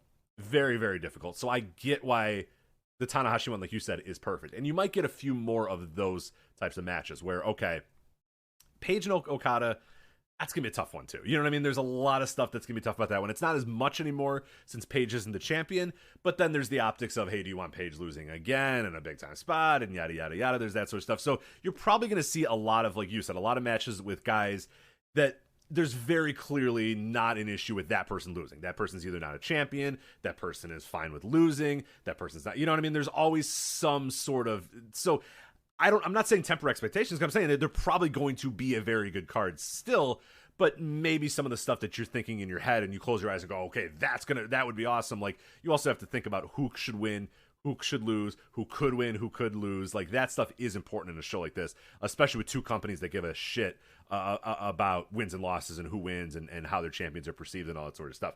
there's a lot of companies where they wouldn't care and say, hey, let's just do whatever and who cares who wins or losses. These are two companies that deeply, deeply, deeply care about it. So, I don't know. I don't know. I mean, I'm still expecting it to be a really, really good show, but I think you do have to be aware of some of the politics that are going to be involved in this and understand that it can't just be a dream match machine. It's going to have to be stuff that makes sense for both companies. Yeah. Yeah, and I think there's going to be a lot of big singles matches. We'll see. There's rumors there's another ROH show coming soon, too. So that could have been with the angle with Okan and Cobb attacking FTR. That might actually be settled on an ROH show as opposed to a Forbidden Door. I don't know. But you're right. They got to start announcing stuff. There's only like, three? Well, let me look at the calendar. So how many three more Dynamites? Yeah, I kind of expected this show we have like 3 matches all ready to go, or at least 2 matches ready to go, and we'll see what Rampage. I mean, they might do it on Rampage instead. Well, Rampage wasn't. Is it taped? Rampage is live. Okay, it's live. So there's a possibility of them being. I always avoid Rampage spoilers. So I was an idiot, and they're like, "Oh, you dummy, this happened." So so there's an opportunity to leave this week still having a few more, but yeah, you gotta get going here. And we got to also educate the fan base on like who some of these guys are too, which is going to be a little bit of an issue too. They got a live Rampage, 3 more Dynamites, and I don't know if that last Rampage is going to be live like they usually do before pay-per-view. Okay. I would assume that it is. Why wouldn't it be? It always is. So they might have 5 more TV. They have at least 4 more TVs to put this card together. Yeah, that's not a lot though. That's not a lot. No, it's a quick turnaround. It's a WWE style.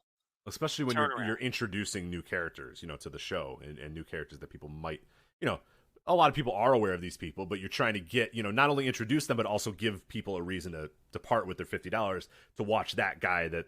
Right. Like, why is the match happening? Right. You know what I mean? Like, yeah, it's not like, some idiots will say, the casual fans don't know who Hiroshi Tanahashi is. And it's like, yeah, some of them might not or whatever. They'll learn, but like, now we need a reason to, and it's not, the Tanahashi one's pretty much self-explanatory for people. But yeah, like you said, Okan and Cobb, it's like, all right, well, you need to educate. I mean, fucking Jim Ross doesn't know who great Okan is. You know what I mean? Like, you're going to have to tell people who these guys are, what units they're in, all that sort of stuff. So they got 4 weeks to get this going. But yeah, I expected more on this Dynamite to lead towards Forbidden Door, and I'm kind of surprised that after the Dynamite we have 1 match only and really nothing else.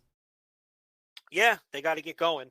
I mean, you don't want to announce it all too late either. You got to, next week and the week after are going to be very important. So, and I guess this Rampage too, they could do something, but yeah. So that's next, and it's coming up quick. Mm-hmm.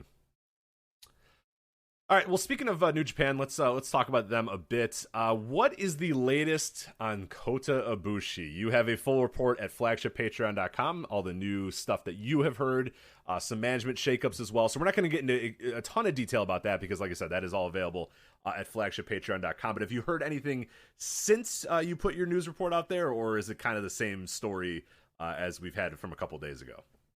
No, I mean, that's all the latest. The articles on the $5 tier, the news update, a lot of office shakeups. At the presser on the I want to say it was on the 27th with Obari and Kadani, the 27th of May. It was a couple days ago. It was last week. They had noted, they made their statement, and then they took some questions, and somebody asked them directly what the punishments are going to be. And they said, under no circumstances will they be firing Ibushi. He hasn't been fired and will not be fired, but because he appeared on the Just Tap Out show without it being cleared, and because he, I forget how they phrased it, but basically because of the business exposing tweets, they didn't use that verbiage. They said something else, that he would probably get a salary reduction, which isn't unheard of. That's kind of how they handle those things there. As far as Kikuchi, who they did, interestingly enough, they never named Kikuchi by name. They referred to him throughout the whole deal as the official. They kept saying the official. Yeah, I was trying to remember the term. It was like the official, which is weird. So someone asked, will he be punished? And Kadani had noted that they were looking into a demotion or a change in positions for him. And then, now we know what those changes were. And it was like a domino effect. There's a lot of different people with different roles. the bottom line is they're not getting rid of Kikuchi, but what they're doing is putting him in positions where he will have limited contact with the roster, because the idea being that he kind of caused all this this all started because he insulted Ibushi by questioning whether he still wanted to work there or not. And Ibushi took that as he was firing him, by the way it was worded. He's like, "Oh, do you want to be fired?" And then Ibushi took that as, "Oh, you're firing me." And then that's what caused all of this. Right.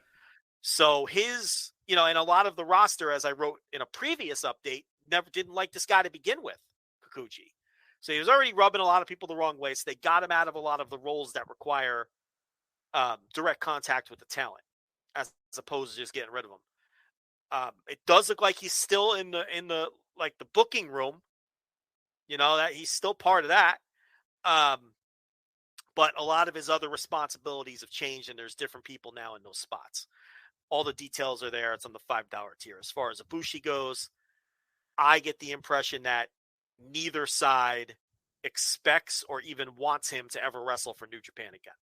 Something drastic would have to change, because now he thinks that they're responsible for his mother's suicide attempt.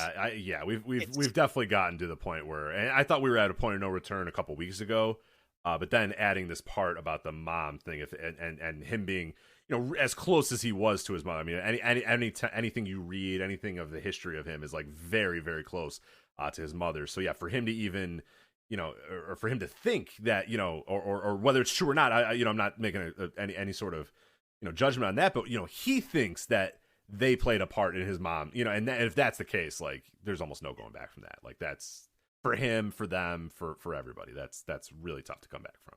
I think from the company standpoint now, it's they are in just damage control mode. Okay, can we keep this guy calm? Can we get him to not bring up the Yakuza anymore? Can we? Yeah, we're at that point for sure. Because that's a major problem, because there was a major story in Japan where Fuji TV just canceled a major mixed martial arts event in the Tokyo Dome because there were alleged Yakuza connections with the promoters, and Fuji TV canceled airing the event. And everybody, I assume, is at least vaguely familiar with what happened with Pride, and that's exactly what took Pride down. A decade ago or whenever that was. Probably longer than that at this point, right? That was probably 12 or 15 years. But the point here is Bushiroad's shitting their pants, because these things are not taken lightly, and it won't just affect New Japan, it'll affect the entirety of Bushiroad. And Ibushi's back out there saying that he's going to put out his own videos with his own words. Because it was interesting at the presser, Kadani had said, look, if Ibushi would like to speak on this, we'd be more than happy to accommodate him and set up a presser for him. I don't believe them. I know they said that. I think that that's just lip service. I think that's just for the press. I think that's just for appearances. I don't think they have any interest in giving him a live mic at their desk because they think he's just out of control and crazy. So I think that wasn't a genuine offer. And I think he understands, I think Ibushi understands that too, which is why and this is all my speculation now, and I think that's why he's threatening to put out these videos, because he didn't like the way that Obari and Kadani, how all that went down with the presser without him being there. So I think he feels like he's got to, so that may have ended up making things worse. But, we'll see if Ibushi responds and puts out these videos, and they're hoping that he doesn't. And they're just playing it now where they're like, okay, look, this guy's shoulder's injured. We wish him the best. We hope when he's fully healed, that's when we'll see him return to the ring. But I don't think that they want him back. I don't think he wants to come back. And I think the shoulder at this point is just a cover reason. It's just something they could say to the press to satisfy the fans and to satisfy the press. Okay, well, if his shoulder's hurt, then he can't work. But there's a lot of people who think his shoulder has healed enough to where he can work now. If none of this had ever happened, a lot of people think he'd be back. He would have been back by now. That doesn't mean the shoulder's 100%, but no one's 100%. Right. Yeah. No wrestler is 100%. So, so there's that whole aspect of it too, but there's a lot more detail in the article. It's on the $5 tier. We don't have time to go through point by point, but that's the gist of it. And at this point, unless there's some kind of major shift,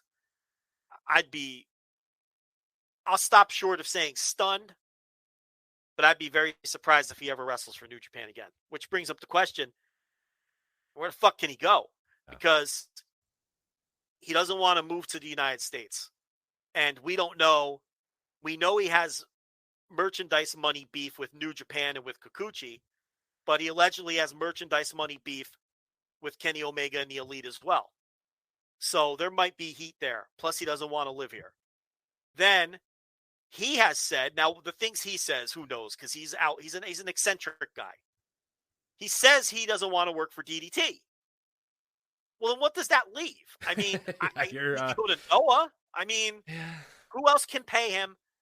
And who else? I mean, Noah. I mean, literally Noah is the only other option. And that's the only other probably answer still a slight decrease in pay, I'd imagine. And I'm sure Noah would love to have him. Oh, yeah. How would he fit in with the politics of Muto and the fucking shooters? And I mean, that would be fascinating to see, honestly, if he were to end up in Noah.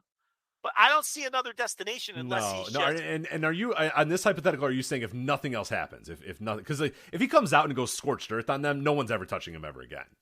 And that's the other thing. Because let's be honest, no Japanese wrestling company really wants a wrestler that was saying, "Hey, the company I was with was with the Yakuza, but now I'm with Noah, and they're good." Because it's like everyone, a little bit of a guarded secret, but nobody really wants anybody to say who's with. You know what I mean? Like there's a little bit of some shady characters. Yeah, not everyone's got a lot of skeletons in a lot of closets. So like no company is going to want to take him. Then every company is going to be like, "Fuck that guy, we're done." So if he goes, if the rest of this thing is whatever it has been, and he goes radio silent, and then a year from now he just quietly is released from New Japan or whatever, then yeah, Noah's a spot.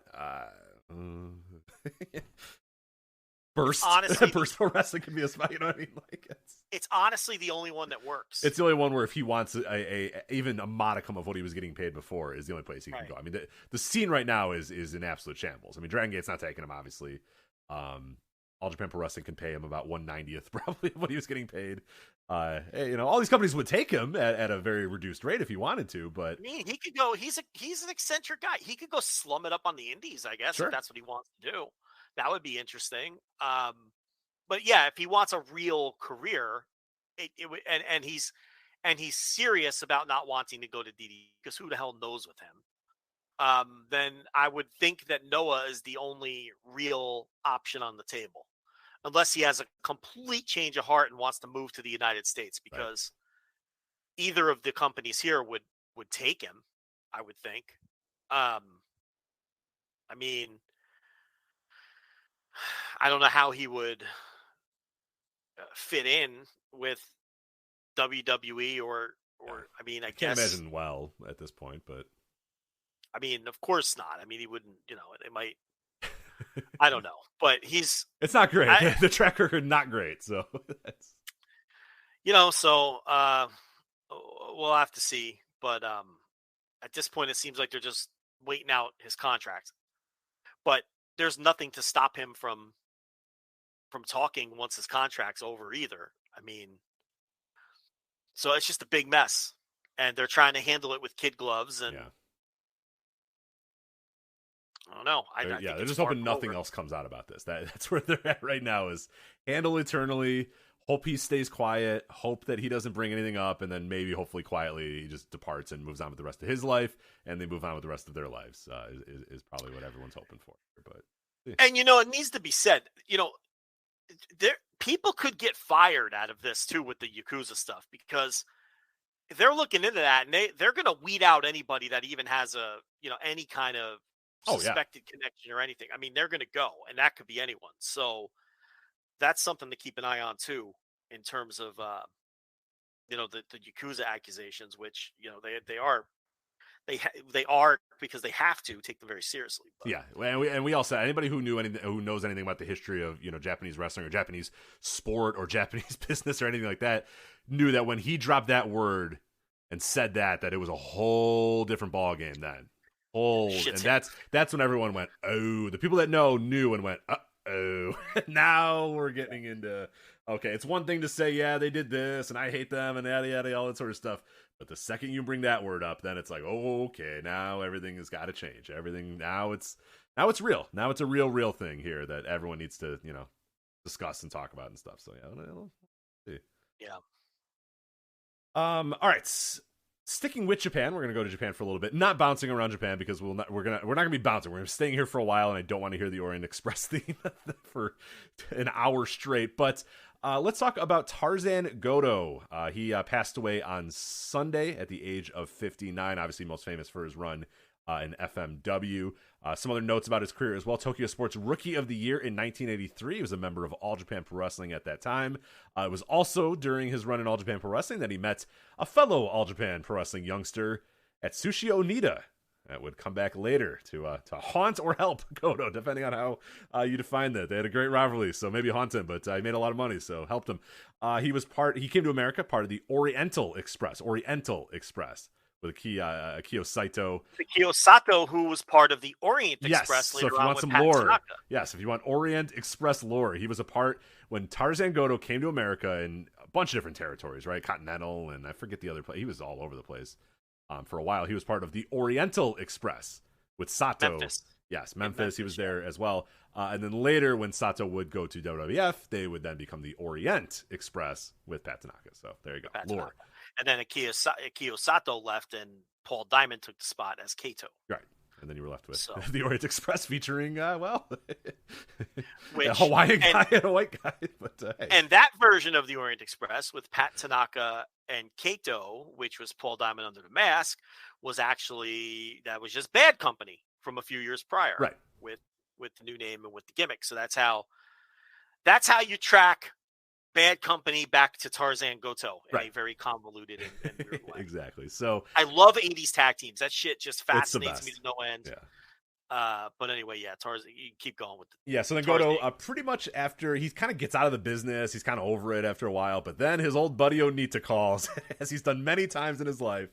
That man can talk you into the building no matter what, and he comes calling and wants him to be a part of a brand new company he's launching called FMW, and really the rest is history. Goto becomes one of the biggest stars of FMW, a key figure in training their up-and-coming wrestlers, including Hayabusa was one of those.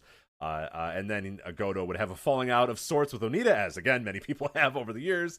He would move to IWA Japan, where he has that famous match with Cactus Jack and a bunch of other stuff as well. And then as a result of the IWA Japan, at some point in your November to Remember, you're going to be talking about Tarzan Goto. It's July 1996. He faces Axel Rotten on a random house show, and then the next night at ECW Heatwave 1996, he faces Axel Rotten. So look for that in so he wrestled 2028 on November to Remember. So he wrestled him in, I believe, the Ag Hall in the first night, the venue where WWF ran all their tapings in the early 80s, and then ECW would run that venue. And then the next night was Heatwave, and I was at that show where Tarzan Goto. So you've seen Tarzan Goto live? Yeah, I think was that one of the shows Tony Khan went to? I can't remember, but because he went to shows in '96. But I saw Tarzan Goto live against Axel Rotten, and unfortunately, it's not a great memory because there's a spot in that match where he hits Axel Rotten with a chair shot to the head, and I mean he was just protecting the guy. He really pulled it, and it was the weakest chair shot in the history of the ECW arena. Weaker than the Lance Storm? And he got booed out of the building. Oh. The fans just groaned, and they were like, boo! And I was probably one of the mutants doing it at the time. But I'm sure you were.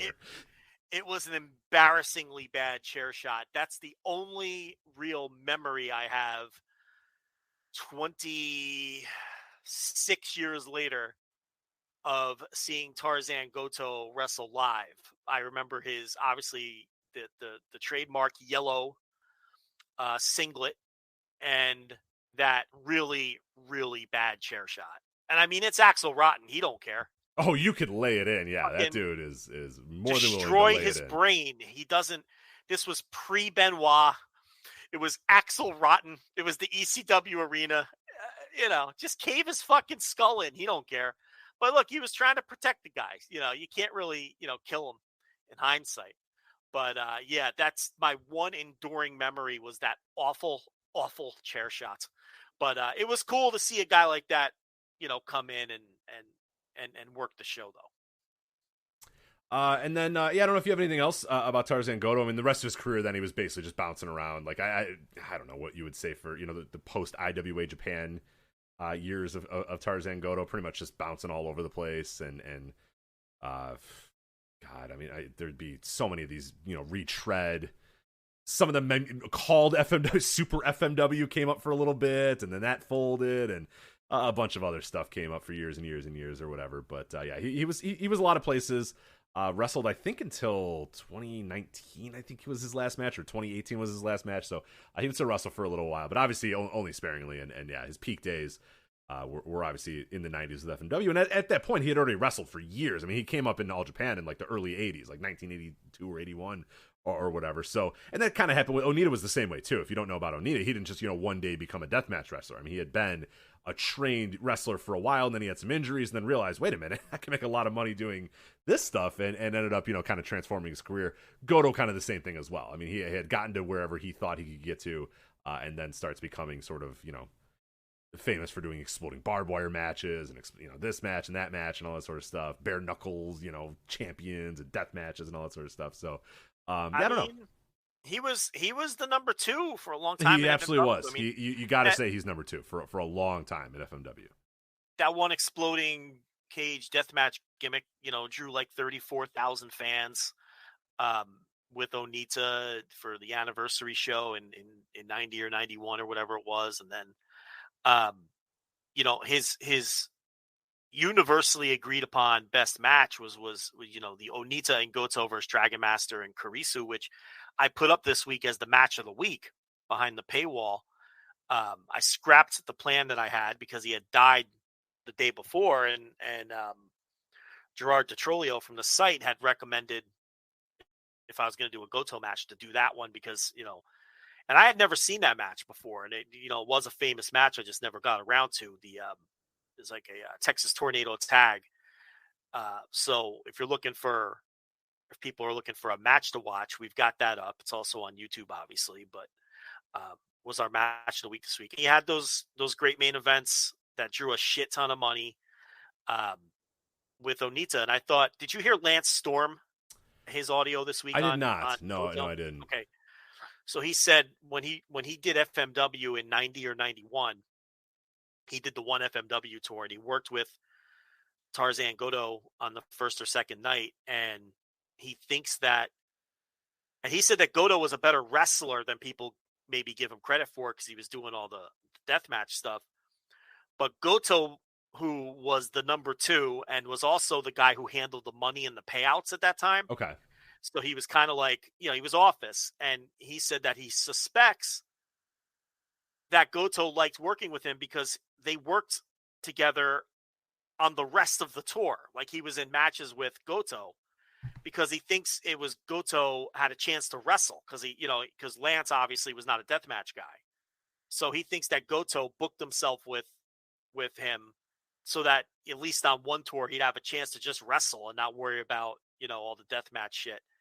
And then he said years later when Goto was with War and Lance obviously worked a ton of War tours. He got a chance to work with him again, but it was in that case, it was more Goto doing, the hardcore shtick, and they had a big disagreement in a match because he thought Goto wasn't selling enough or something. And he thinks Goto was, trying to get over because Abdullah the Butcher was on the tour. So he was like trying to keep pace with Abby. Yeah. And I'm looking at one of the matches. One of the matches featured Abdullah the Butcher, so it may have been that match. It may have been that match. Was Lance Storm in that match too? He is. Yeah, it's that's the match. Yeah, it's Butcher, Katao, Goto versus Tenryu, Kitahara, and Lance Storm. It's on Warfare 1997, May 31st, 1997. The way Lance tells the story is he was irate because he thought the match was shit because nobody was selling, and he complained to Tenryu after the match and gave him an earful. But he says on the classic Lance Storm burying someone who died. But I'm thinking, I didn't even think about that. He's spending his entire. But everything else he said was very good. He said that on the FMW tour, he actually, he worked with them almost every night, and they just wrestled. They didn't do any bullshit or anything like that. And obviously, I think that was Lance's only FMW tour, because obviously he wasn't the kind of guy that they're. No, yeah. No. But you think about Lance Storm, he's been way more places than people think and worked with a lot more people than you think. Because absolutely. He was such a solid worker that he would get booked, virtually everywhere during that era. But yeah, and he started a lot earlier than I think a lot of people think too. So he goes, he goes all the way back to FMW in 1991, and then I think the last gasps of Stampede or whatever it was at that point. But yeah, then he's around for Smoky Mountain, then he's in War, then he's in New Japan, then he's in ECW, then he's in WCW, then he's in WWF, then he's in ROH, Impact, and then he would be able to carve out a huge niche. But yeah, I think people don't think he goes back as far as he goes back. I think people think that he appeared in ECW one day, and then or he appeared in wherever one day. Yeah, but it's no, he'd been around for 5-6 years before he appeared in ECW. With Jericho, he went everywhere with Jericho. Yeah, but Goto I think was only 58, which surprised me. I kind of thought he would be older considering how long he had wrestled. So he must have started very, very early.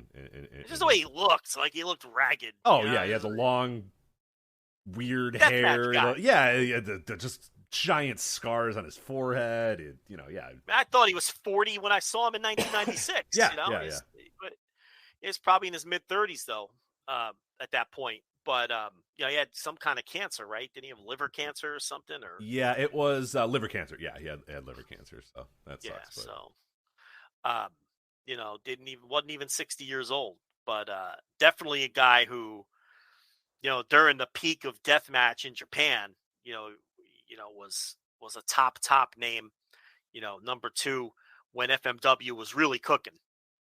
When FMW with no TV, and they're drawing crowds of 30,000, 35,000, 40,000 fans for these Onita matches, and a lot of them were against Tarzan Goto. So, and he had his various disagreements and falling outs and things like that, wrestling bullshit with Onita and whatnot. But yeah, a legendary name in Japanese wrestling in the 90s for sure. Yeah, and as far as his stuff, if you want to go back and watch it, we always kind of tell you, and especially on this show, FMW's a tough, especially that early deathmatch stuff is kind of tough to watch. I know earlier today I watched the Onita Goto, the original exploding barbed wire match, deathmatch or whatever, and it's fine. We all had FMW deathmatch phases in our youth or whatever. Some of the first Japanese wrestling I watched was that, and I thought it was really awesome at the time, and I was like, oh yeah, that's cool or whatever. It doesn't hold. I don't know that most of it holds up very well. I respect it in the level of hey, look, they got 30,000 people there with no TV to watch that, and you understand. This is completely new. The idea that a guy's going to go into the ropes and then a giant explosion's going to happen. That stuff's fucking awesome. It's still cool, the production aspects of all that sort of stuff. But yeah, in terms of sitting down and watching a match and thinking, oh man, here we go. I think the Cactus Jack match is very solid. That's one I did rewatch today as well. I think the Tarzan Goto Cactus Jack, the famous one, if you just look up, those two names in IWA Japan, that's probably the match you're going to get. I think is pretty good. There was some other stuff that I checked out today. Like you said, the match of the week one I think is good. That's to me a legitimately good match as well. It's just you got to take all that FMW and deathmatch stuff with a grain of salt, especially those early days. It's I don't know. Well, because look at everything we've seen in the 30 years since. Right. It seems kind of mild mannered that it's it's all about the optics and the danger and the potential danger. And nowadays we see people put themselves in legit actual danger. You know what I mean? We see guys go through panes of glass and shit, and guys do insane stuff. Where in those days it was all right, we're just gonna cut each other on the elbows and do this sort of stuff. But let's make an explosion go off every so often. It was all about the theatrics of it. And nowadays you see guys legitimately put themselves in near death situations in wrestling. So it's kind of a different animal. It is definitely the very, very early days of that style. But so you have to view that stuff through a historical lens. Yeah, of course. Is how, when you watch a lot of this stuff, you can't, and that goes for a lot of older wrestling. A lot of times you have to view it through a historical lens, and you have to view it through a lens of educating myself on the history of wrestling and what it was like to be in this time and place. Really, no matter a lot of times when I'm seeking out older wrestling to watch for the first time, I'm not watching it anticipating seeing, like quote unquote great matches. I'm watching it to learn, and I'm watching it to experience different kinds of wrestling and matches and angles and promos that I've never seen before. What I've been doing lately is looking for very obscure territories that I've never seen or never heard of. And there's like a million of them in the dying days of the territories, like in the late 80s. All these little territories were popping up, especially in the Carolinas, with like South Atlantic Pro Wrestling and Nelson Royal's little territory that he opened up around that time. And there was a territory in California that opened up where, none of them lasted more than 2 or 3 years, and they're kind of like lost to time, but you could see where some major league stars, would spend time in these places in between runs with WWF and Crockett or whatever. And you're like, wow, I never knew that, like Ricky Steamboat pops up in South Atlantic Pro Wrestling for like 6 months. And I never knew he had that run there. You know what I mean? Yeah, It's like, you have to, so circling back to this, with everything that we've seen in the 30 years since the early 90s that have upped the ante with deathmatch and what people are willing to do to their bodies, you do have to view it kind of through a different lens, that this was the very beginnings of this. And some of the matches are legitimately crazy. I mean, they're not, I don't want people to think we're downplaying. Oh, no. Yeah, some guy. I mean, yeah, some of the times they actually were fucking nutcases and going out there and putting themselves in near-death situations. But yeah, sometimes. I mean, Sabu and the Sheik, like basically catching on fire, and just right. and stuff like that. Not basically catching on fire. Yeah, the fire matches were always a bad idea. I mean, I know they would cancel them a lot because of wind, and then sometimes they'd go through with them, and because they would do a lot of these shows in big baseball stadiums, big outdoor baseball Kawasaki Stadium and shit like that. Yeah, so temper expectations, but yeah, well, watch it to learn. I think that's what you brought up is a great point, and that's like I think a lot of people when they watch old wrestling, I think. And you should like that's the best way to watch old wrestling. Do not watch old wrestling with the understanding of or the attempt at, oh, let me see if this is a good match, or let me see if this is a good, or is this guy good, or is that, like, watch it for the education. Like, you might find guys you're like, wow, that guy's pretty solid, or oh, that's a pretty cool match or whatever. But yeah, definitely don't, like, especially when you're watching stuff from 30, 40 years ago, it's like, yeah, you're not going to sit down there and say, oh, let me see if this is going to be a 4-star match or whatever. Like, it's not, it's just a different game. It's a different, the business is just totally different. But watch to educate yourself. Watch to say, hey, I'm watching the first ever exploding barbed wire death match. And let me read about, oh, wow, they got 30,000 people in that. And the match itself is not like any great shakes. It's not this incredible match, but it's a super historic match, and it drew a ton of money, and it set the stage for what then would be, FMW would be, one of the more popular companies in Japan throughout the 90s, and really on the heels and on the back of matches like this. So that's, just how the best way to watch it, as opposed to. And they influenced everything that came after. Right.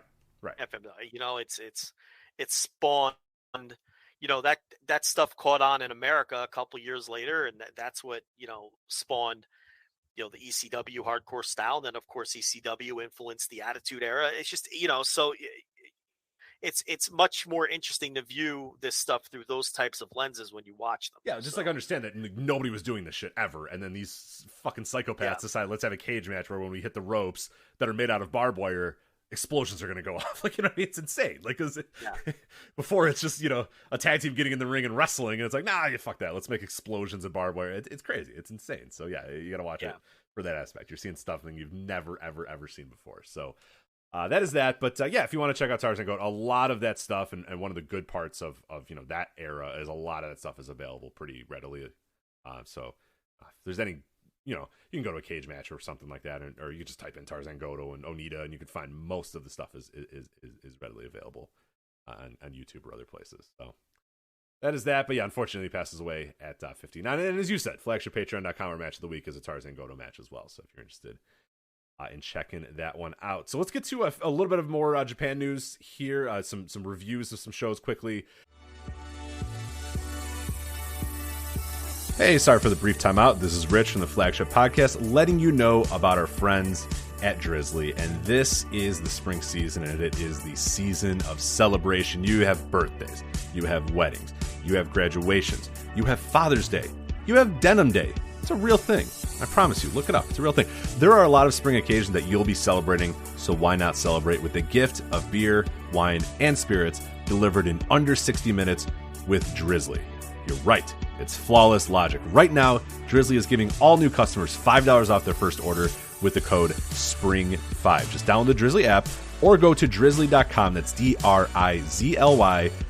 and use that promo code SPRING5 for $5 off your very first order. Drizzly, if you do not know, is the most convenient way to buy beer, wine, and spirits with delivery to your doorstep in under 60 minutes. It is far and away the #1 app for alcohol delivery. You get the convenience, you get the price match, you get to shop around, you get to find the best deal for what you're looking for, you get exactly what you want, and you get it when you need it. Download the Drizzly app or go to drizzly.com, that's DRIZLY.com, and use the promo code, the new spring promo code, SPRING5. You're going to use that to get $5 off your very first Drizzly order. Again, download the Drizzly app or go to drizzly.com, that's DRIZLY.com, and use the promo code SPRING5 for $5 off your first order.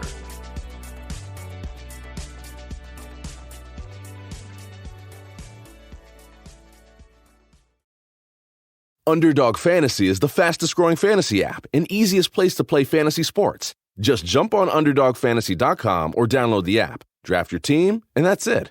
And if drafts aren't your thing, they also have a pick'em game where you can win 20 times your money in a single night. Use promo code RADIO, and Underdog will double your first deposit when you sign up with up to $100 in bonus cash. Deposit $100, get $100 free. That's promo code RADIO. Terms and conditions apply.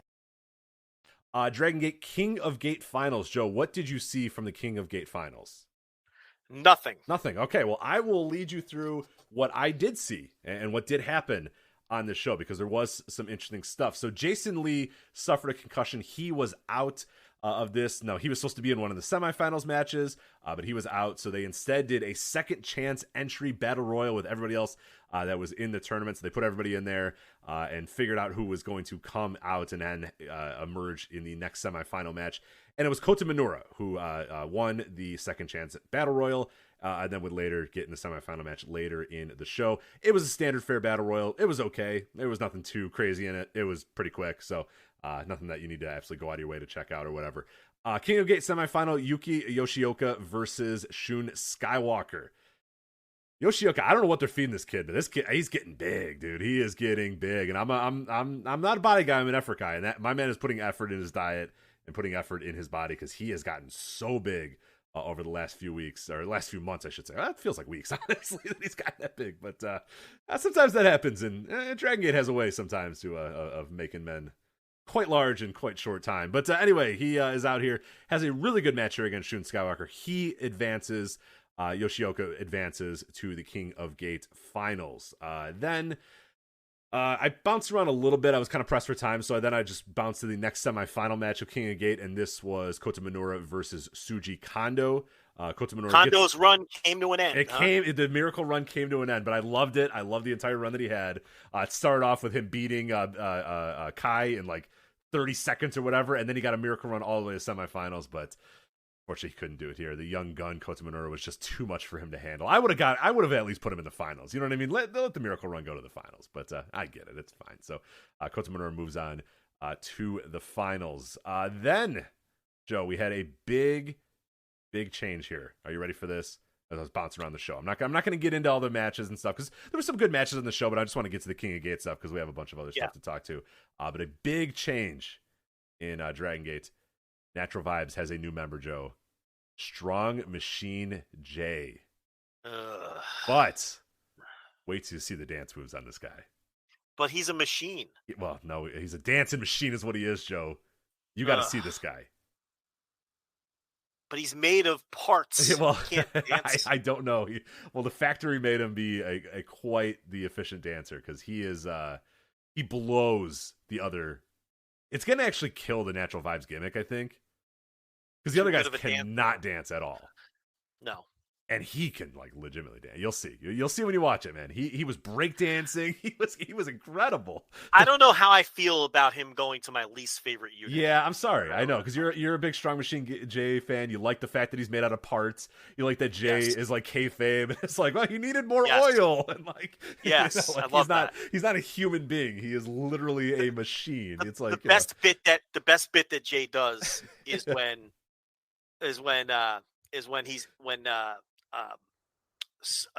what's his name? I can't spit out his name. No, the wrestler. Oh, Strong Machine Jay? When Strong Machine Jay, I couldn't formulate that in my mouth for some reason. When Strong Machine Jay is out injured, okay, Jay describes it as he's out for repairs. I love that bit. I love all of the machine references. He's not a human. He's mechanical. He's not injured. He needs repairs. So I don't know if being part of this unit is going to end all of that. Yeah, I'm sorry. I hope it doesn't, but it might. It might. All right. I don't know. He still have the mask and everything? It's green now. He's got a new mask. Does he still have the 1970s machine entrance music? He did on this show, but this is before he joined Natural Vibes. I think he's going to have the Natural Vibes theme moving forward. I don't know if I'm on board with this. I didn't think you were going to be. I didn't. Yeah, I was into it because he's an incredible dancer, but it does ruin what was great about Strong Machine Jay. I have a list of King of Gate match recommendations from Mike Spears, and then this show. I'm going to watch all that one day next week when I'm at the beach house. I'm going to spend a day watching all of this. I haven't seen any of it. So. I forgot. You're gone next week, right? I'm gone next week. Yeah, Joe is at the beach house where he'll be indoors watching King of Gate recommendations that Mike Spears. Correct. Yes. That's how I like how you casually say at the beach house where I'll be watching the King of Gate finals. Yeah. That's what I've already carved out a day where I'm going to watch Dragongate all day. While they're out, just casually throw in at the beach house where Open the Voice Gates. Mike Spears gave me a list of recommendations, and then I'll watch this entire show. So that's how Joe has Tuesday at the beach. Is I'm gonna be indoors watching King of Gate. It's incredible. Yeah, I'm gonna be they're gonna be on the dopey beach getting sunburned. I'm gonna be watching the air conditioned beach house. Yeah, Coke Z in hand. Yeah, maybe a lemonade, and maybe I'll get crazy. Who knows? Oh, wow. Yeah, real lemonade, or are you going like out of the bottle? Or are you making your own lemonade? I think I'll get a real lemonade. Maybe put a slice of lemon on the lip of the glass. Bold. Get a little umbrella too, and it's the beach, right? Yeah, when at the beach, right? Yeah, that's right. Yeah, when at the beach watching Dragongate on your laptop, inside. Then yes, it's time. It's an appropriate time for a lemonade, right? Yeah, it's doing the Dragongate dance, doing the break out the yourself. Yeah.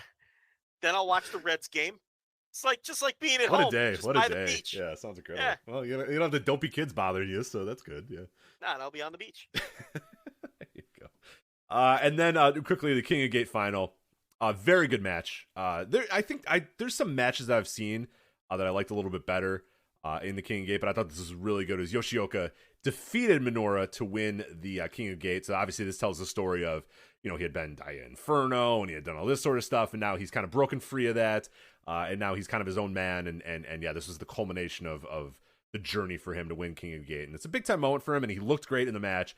He looks like a star. He's got the body of a star. He's carrying himself like a star. So this could be a pretty fun run here for Yoshioka. But yeah, it was a good match. I don't know if I call it a great match, but a good match. And what I thought ultimately was a really, really good tournament. I watched a majority of the tournament. There's a few matches that I did not see, but I was able to watch most of the stuff. At least everything that got recommended, I was able to check out. And I was really happy with this tournament. I thought it was really good.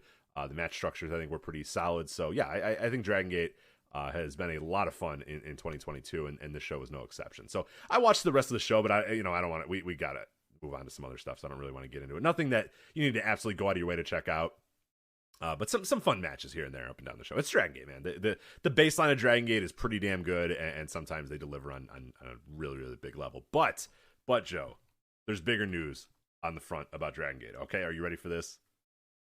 I don't know if you know about this. You're going to have a show to watch at the beach. Let me tell you. You better catch up to some of this Dragongate before you get to that beach, because you are getting. There's a Toryumon reunion show, but you don't care about that, right? Toryumon, yeah, you've seen it before, right? Well, I don't know. You've piqued my interest. Okay, well, I mean, you might want to watch the Toryumon reunion show, but there is a live show on Dragongate Network, right? Called Dragon/Dragon, live from Okinawa, right? Ryukyu Dragon Pro and Dragongate 2022. Live. When's that happening? That is happening on the 19th. I think you'll already be back by then, right? Yes, I will be back. Oh, yeah. Well, we're watching that show for sure. Okay, yeah. Dragon X Dragon, baby, live from Okinawa. Yeah. All the stars. Yes. All the stars. We love those shows, man. Those guys work. Those guys are awesome. So I'm I'm not being facetious. Like, these guys rock, and it's awesome. I like that little promotion. I do. Speaking of all the stars, I think that Norm special that he filmed in secret because he knew he was going to die. Did you hear about this? I did. Yeah. Is it weird or is it cool? I don't know. So he had all this material that he wanted to put out into the world, but he knew he was going to die. So he filmed this special without fans, I believe, because it was during the heart of the pandemic. And I think it's up on Netflix, if I'm not mistaken now. No fan, like comedy with no people, I think. But the last stuff that he ever, like the last bit of material that he ever came up. So I don't know. Right. Got to be an interesting watch at minimum. But also kind of spooky and weird, right? In a lot of more ways than one. It might be. Yeah, that's why I was trying to see if you had seen it yet, so I can find out if it's actually. No, I haven't watched it yet, but I think it just hit today or yesterday. Okay, I mean, I'll probably check it out. It's still, I mean, he's all-time great comedian. So. All right. Well. But anyway, Dragon X Dragon on the 19th. So carve out the 19th for you. Garukin Mask will be there. Ultra Saki's going to be there. I mean, just the stars will all be out here. Was it Hibiscus or whatever?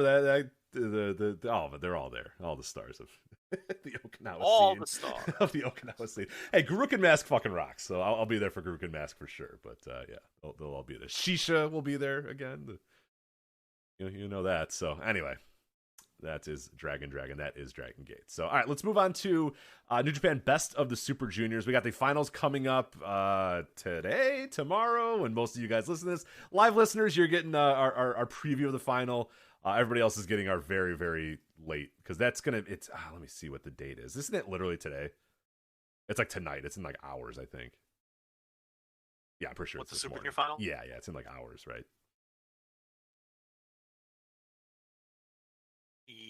Hey, listen. The 3rd. But hey, you know what? Live listeners, you're all here. We do a live show, sir. So you get on a $10 tier, and then this won't be out of date. There's people listening right now in the No chat room. It's not late for them. They're chomping at the bit to get our Best of the Super Junior final preview here. So, all right. We've had matches. We've had blocks. People have won. People have lost. People have come in from America. People have come in from all over the place. Teton from Mexico.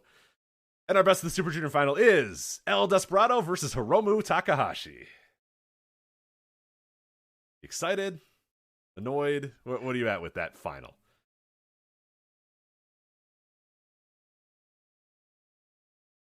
We lost Joe here for a sec, so I will I'll quickly. There, he's back. All right, hello. It was awful. I had to dip out and come back. No problem. All right.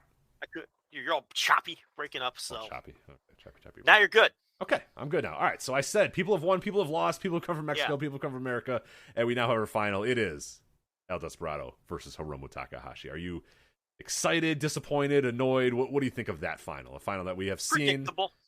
Yeah, I mean, you came on here day one and said, look, Hiromu's going to the finals, so just get used to that.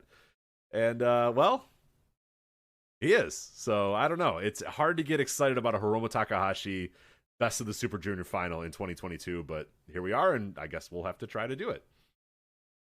I think that they didn't really book the final night for maximum drama, which kind of surprised me. I was kind of hoping,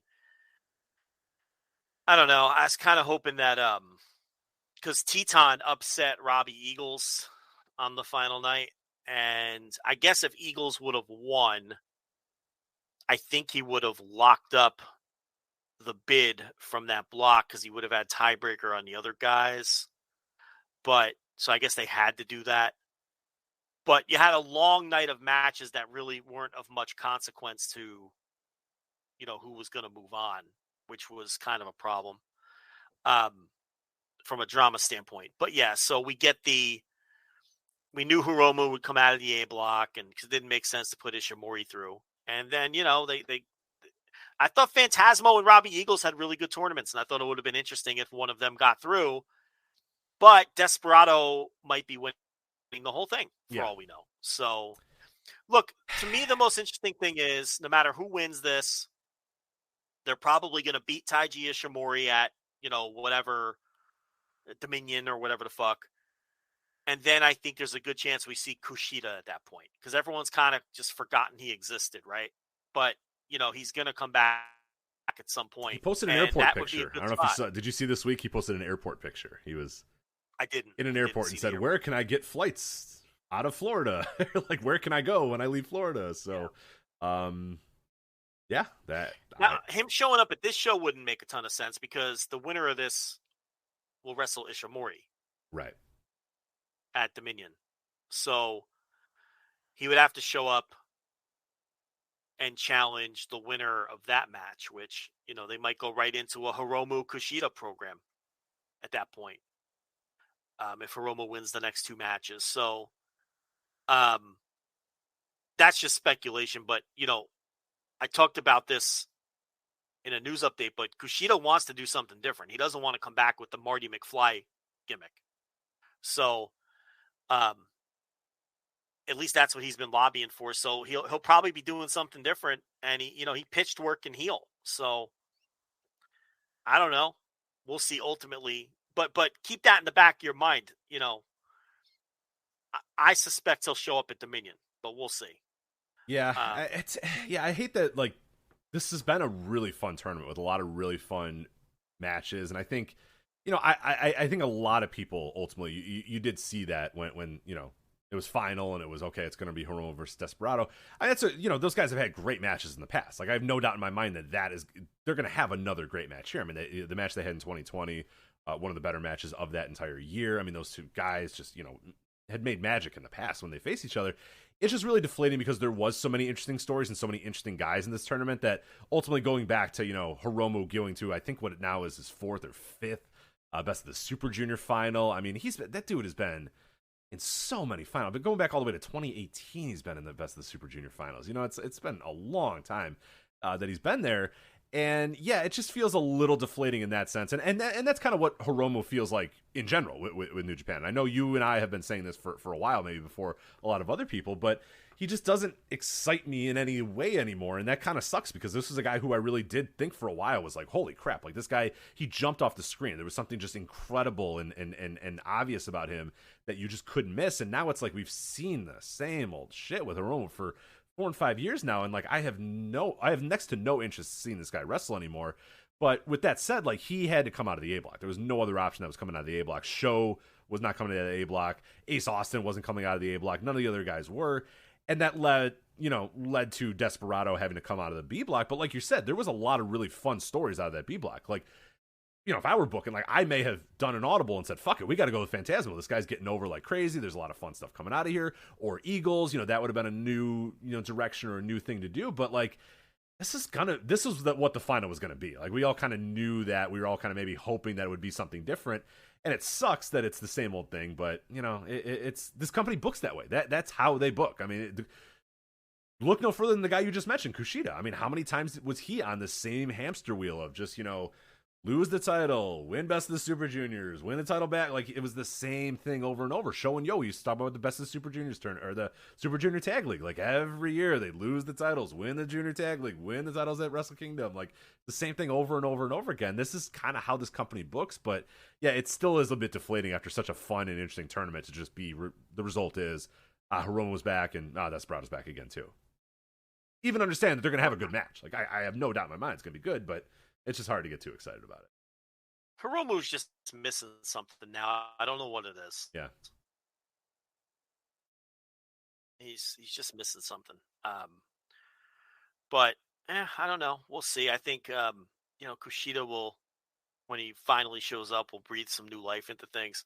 And I think a lot of the new people they had in this tournament, I thought Ace Austin obviously made a good showing, and he's someone that they should consider bringing back. Same for Alex Zane. Lindemann is someone who they want to just bring in, period. I mean, they're trying to pluck him from GLEAT. Good. And please do. So we'll see how that plays out. They took the my local ABC took the finals completely off the TV for this breaking news. There's been this escaped inmate thing going on for like the last 3 weeks. This Gonzalo Lopez. Okay. And he's still on the run, and he just murdered 5 people in Centerville, Texas. Oh, or suspected to have murdered 5 people. They think he's been hiding in the woods, and now they think he's responsible for these murders, and now he's on the run, and they're saying, look out for this car, and they got this description, and they took the NBA Finals off of this affiliate. So this is like obviously I have the sound down because I'm doing the show, but like not even picture-in-picture. They just cut into the finals, and like I guess it's on ESPN2, right? There's a simulcast. I'm not sure. Yeah, I'm watching on ABC, so I can. There's a they're doing a simulcast with like where the people talk over it. That gimmick on ESPN with Tim Legler and. Oh, okay, yeah. We're having fun. It's like a podcast, but it's a sports game. Yeah. Yeah. The new ESPN. Yeah. So anyway, that was kind of jarring. Good Lord. Centerville. That ain't that far from here either. I was gonna say, Jesus. Yeah, this is some story. This guy, they think he's trying to get back to Mexico because he's part of a cartel down there or something. And he escaped from prison, and now he's just, bouncing from town to town, killing people and trying to make his way to the border, I think is the idea.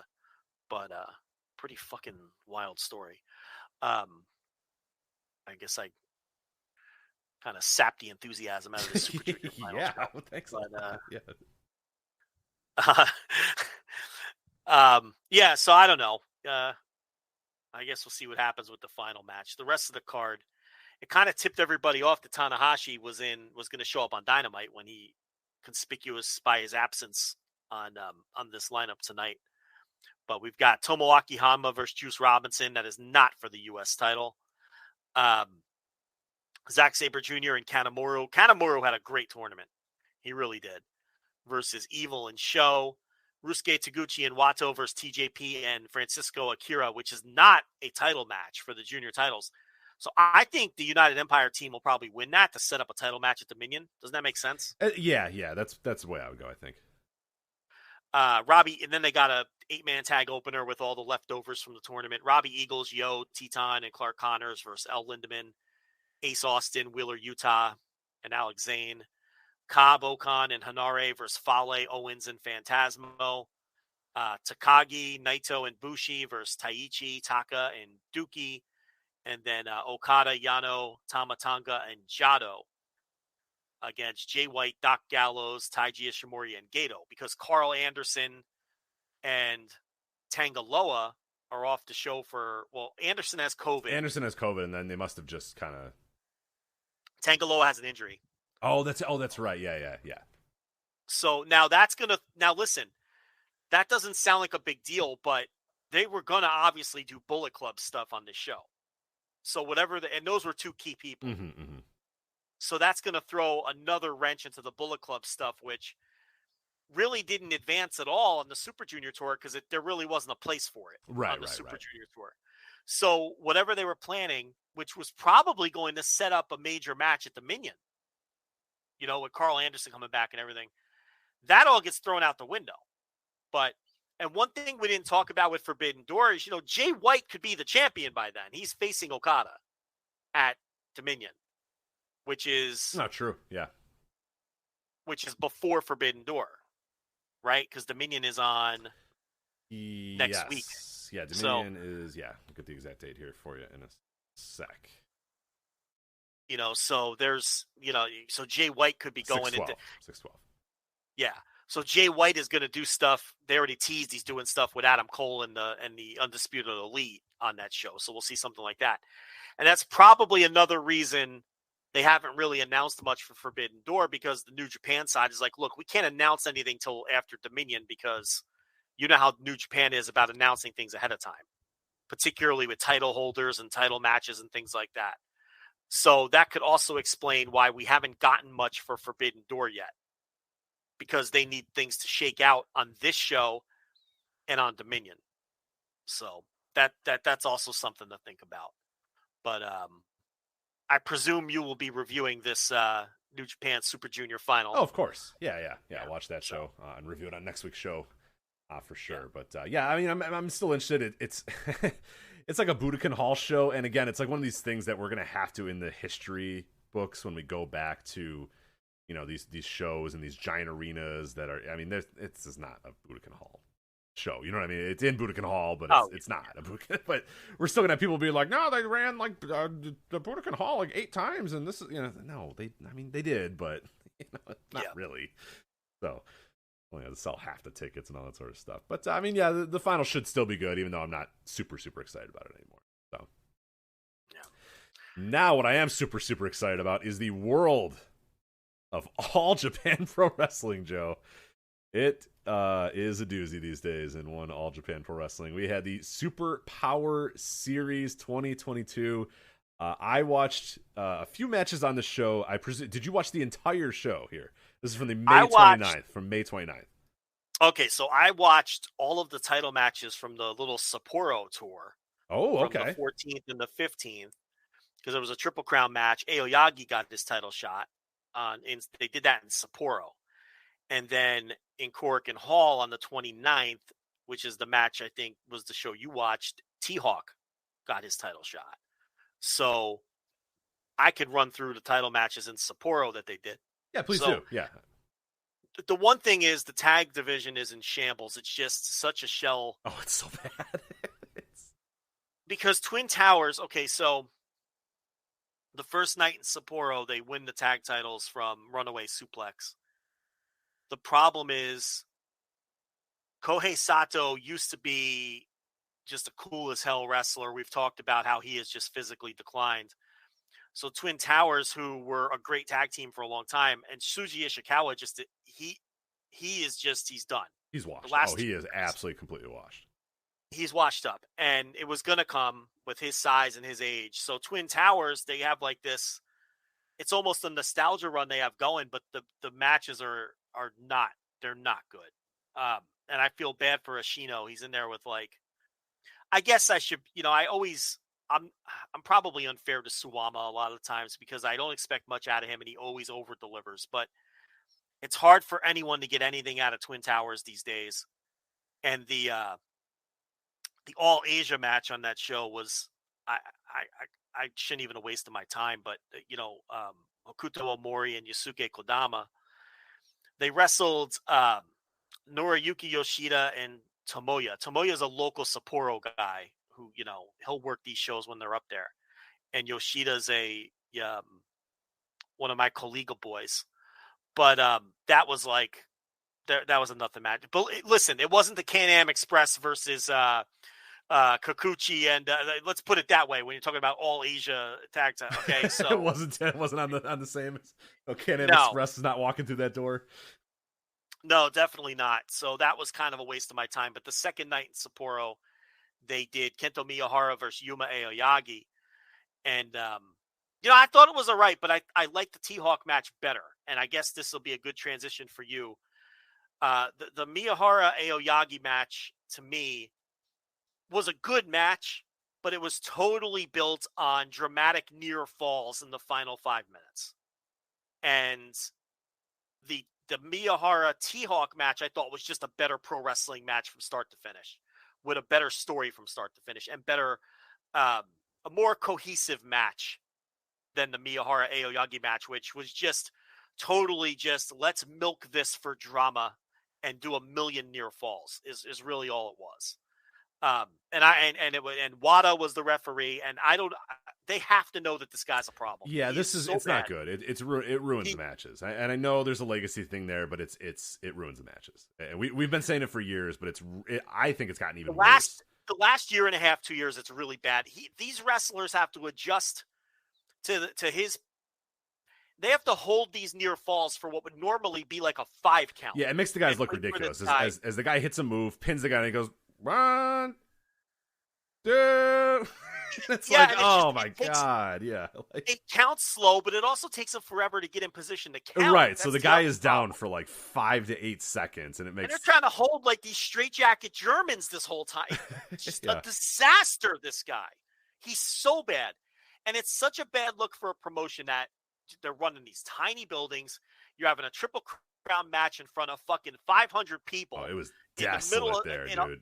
That in a hotel in Sapporo. Yeah, I'm desolate. talking about the Sapporo show. There's 500 people in a hotel ballroom in Sapporo. And this is where we're having that's embarrassing enough.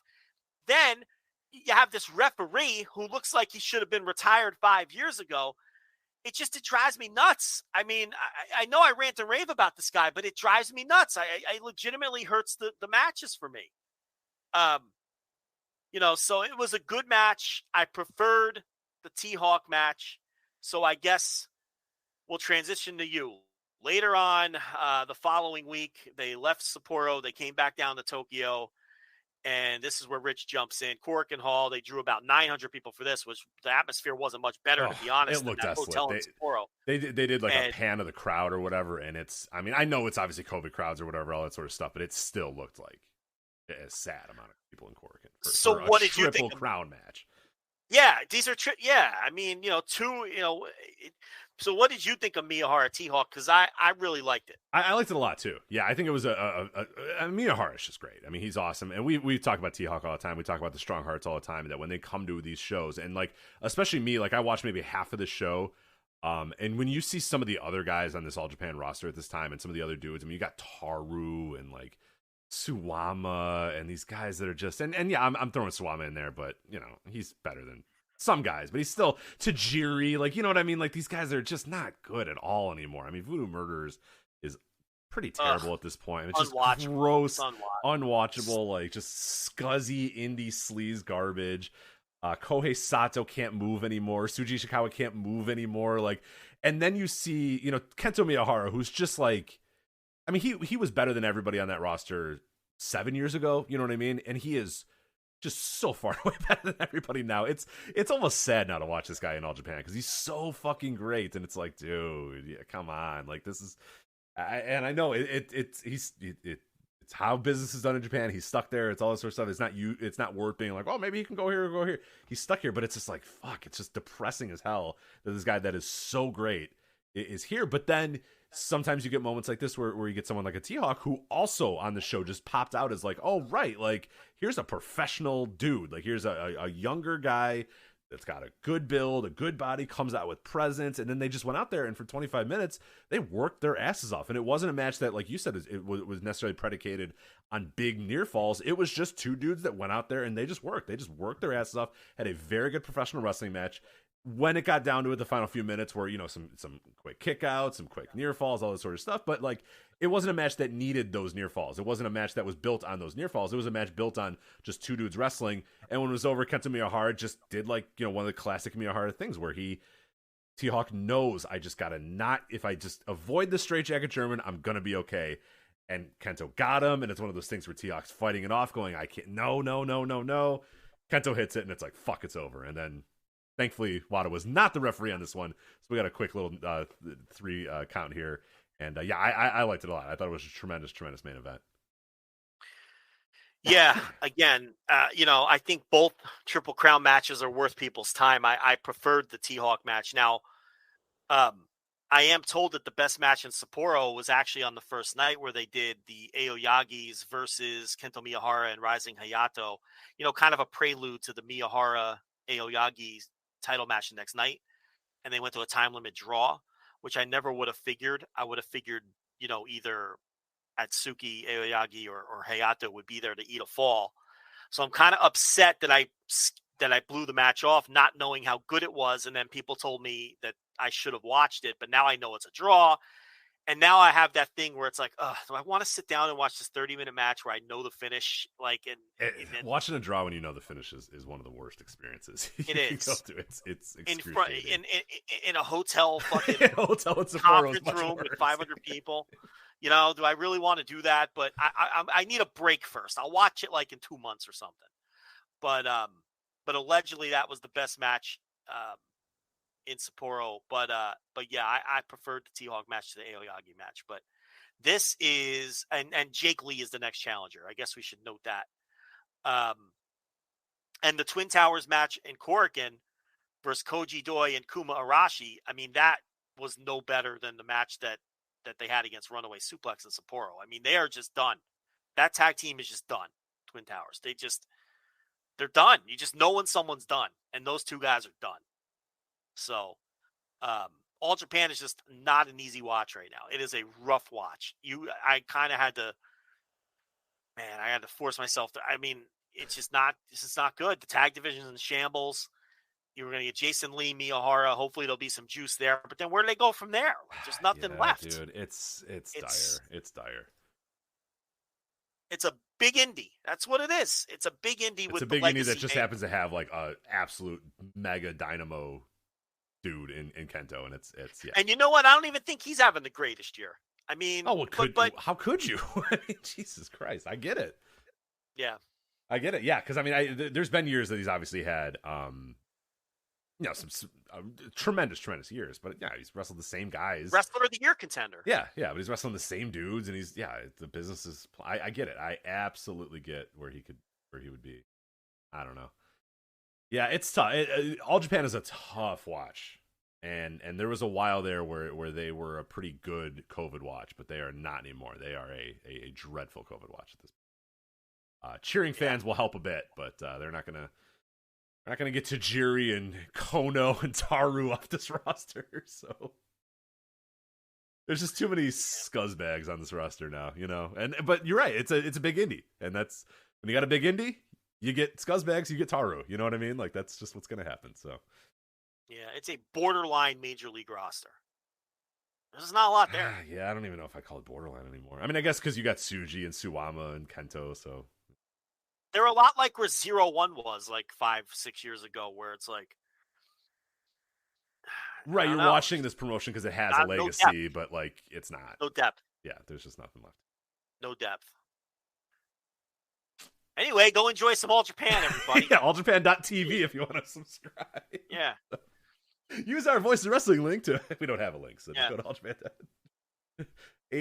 AJPW.tv to watch all that great action we just told you about. So, all right. So Rich is going to be in the All-State Arena on Sunday. Oh, you can't miss this for the world. Are you kidding? How are tickets? Did they eventually? I think they eventually did sell them out. Let me make sure I can't go to Ticketmaster because I've been calling all these morning zoo shows to try to get these free tickets that they're trying to give away to this hot event. But let me see. Well, this show is dire. This is awful. This is so bad.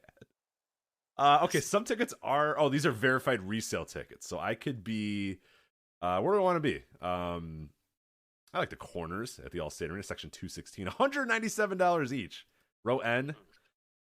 No, thank you. No, I will not be at the All-State Arena for Sunday's WWE Premium Live event, Hell in a Cell 2022. I'm not sure if I would accept a free ticket to WWE Hell in a Cell 2022 Premium Live event because this is an absolute dire as fuck show. I cannot believe they are offering this up as a Premium Live event. They better have some real good matches in store for Friday Night SmackDown, Joe, because I will tell you, this card, not great. We start out with Finn Balor, AJ Styles, and Liv Morgan, and it's got stands going wild because they're doing the Bullet Club thing sometimes, versus the Judgment Day of Edge, Damian Priest, and Rhea Ripley, who have all turned bad because of you people. So, yes. Exciting stuff. Get into it. All right. WWE United States Championship Theory defending the title against Mustafa Ali. I mean, it could be good. That could be good. Yeah, sure. That could be a good match. Yeah. Free Ali. Is Ali winning the title? Is he going to finally get what he's been asking for? Well, nobody cares who wins the match. But it could be a good match. Did you see did you see poor Ricochet? Yeah. Have to do the I just want a chance. Like, oh my God, Ricochet. And he's a title holder. PLT IC championship. But he's still begging for a chance. He's had one match this month. He's not wrong. Oh God. All right. Ezekiel versus Kevin Owens. Can we finally get to the bottom of the Ezekiel controversy? I know you're ready for it. No interest. Is Ezekiel also So Elias? Is this what the WWE mutant fans talk about when they talk about storytelling? Yeah, this is storytelling, where Ezekiel and his says, twin I'm brother not Elias, and they go, yeah, you are, and then Kevin Owens goes, this is ridiculous, you're clearly Elias, and Ezekiel goes, no, I'm not, and then Kevin Owens wears a wig and says, no, I'm not Kevin Owens. So bad. Stories. Ellen. Stories. It's just, It's whatever. Fucking Whatever. irredeemable trash. We're being robbed of. We could have gotten like 3 good years out of Kevin Owens in the other company, and now it's like, to me, he doesn't even exist. No, I mean, yeah, who can be into this? It's junk. Like I don't care how good he is in these segments. When the segments are trash, I'm not interested. I'm glad he's making a lot of money, and I'm sure he's putting his fullest effort into all of this. And I'm sure some people are enjoying it. I cannot enjoy this. It's terrible. What's next? Well, speaking of terrible, 2-on-1 handicap match, Bobby Lashley versus Omos and MVP. Joe, I wonder, this is going to be curious. Will Bobby Lashley be able to overcome these odds that Omos and MVP, or is it possible that Omos realized that MVP maybe doesn't have his best interest? Oh, there's a lot of ways they can go. That's storytelling again. Yeah, doing it again. So compelling. MVP picked the stip, right? And he put himself in the match. That's the story. Yeah. What's your prediction, Joe? I'm supposed to give a prediction. No, I guess I didn't really start you on a prediction. You don't have to give a prediction. You want me to sit in the beach house and watch this on Sunday? Oh, God, no. Please tell me you do not. Do not do that. Do not do that. I will, I'll figure out something next. But no, you can't do that. No. Please. What's next? WWE Raw Women's Championship triple threat match. Bianca Belair, Asuka, and Becky Lynch. So, more storytelling. I watched Raw today, and it opened up with Becky Lynch, big time Bex. Yeah, the man, right? Big time Bex, the man. Yeah. So she recapped. What was she wearing? Because people on Twitter went, "Oh my god!" and just then a laugh cry emojis. So I don't know. Yeah, it seemed like it was an awesome attire for her on Monday. So really stupid looking, outrageous outfit. It was just dumb. Oh.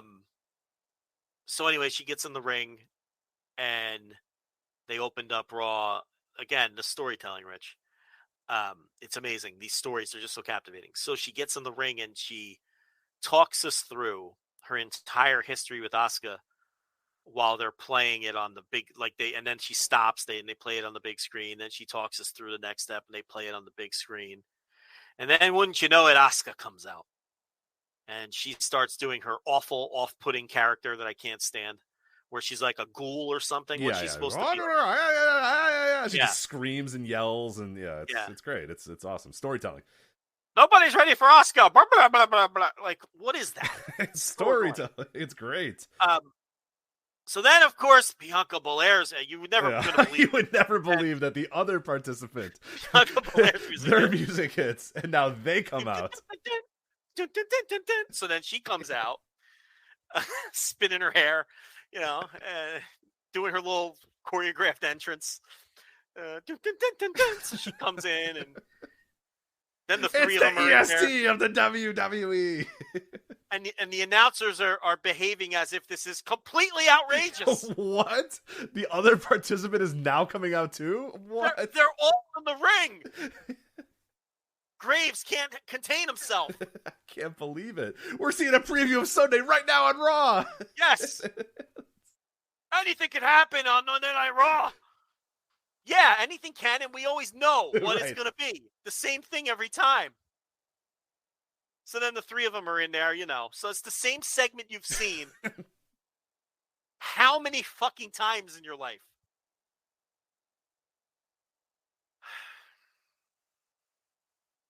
Next? And so what do you happened? want from me? I don't know what you're asking me. What's the story going into this match, Joe? This company tells good stories. What is the story? They don't like each other. Okay.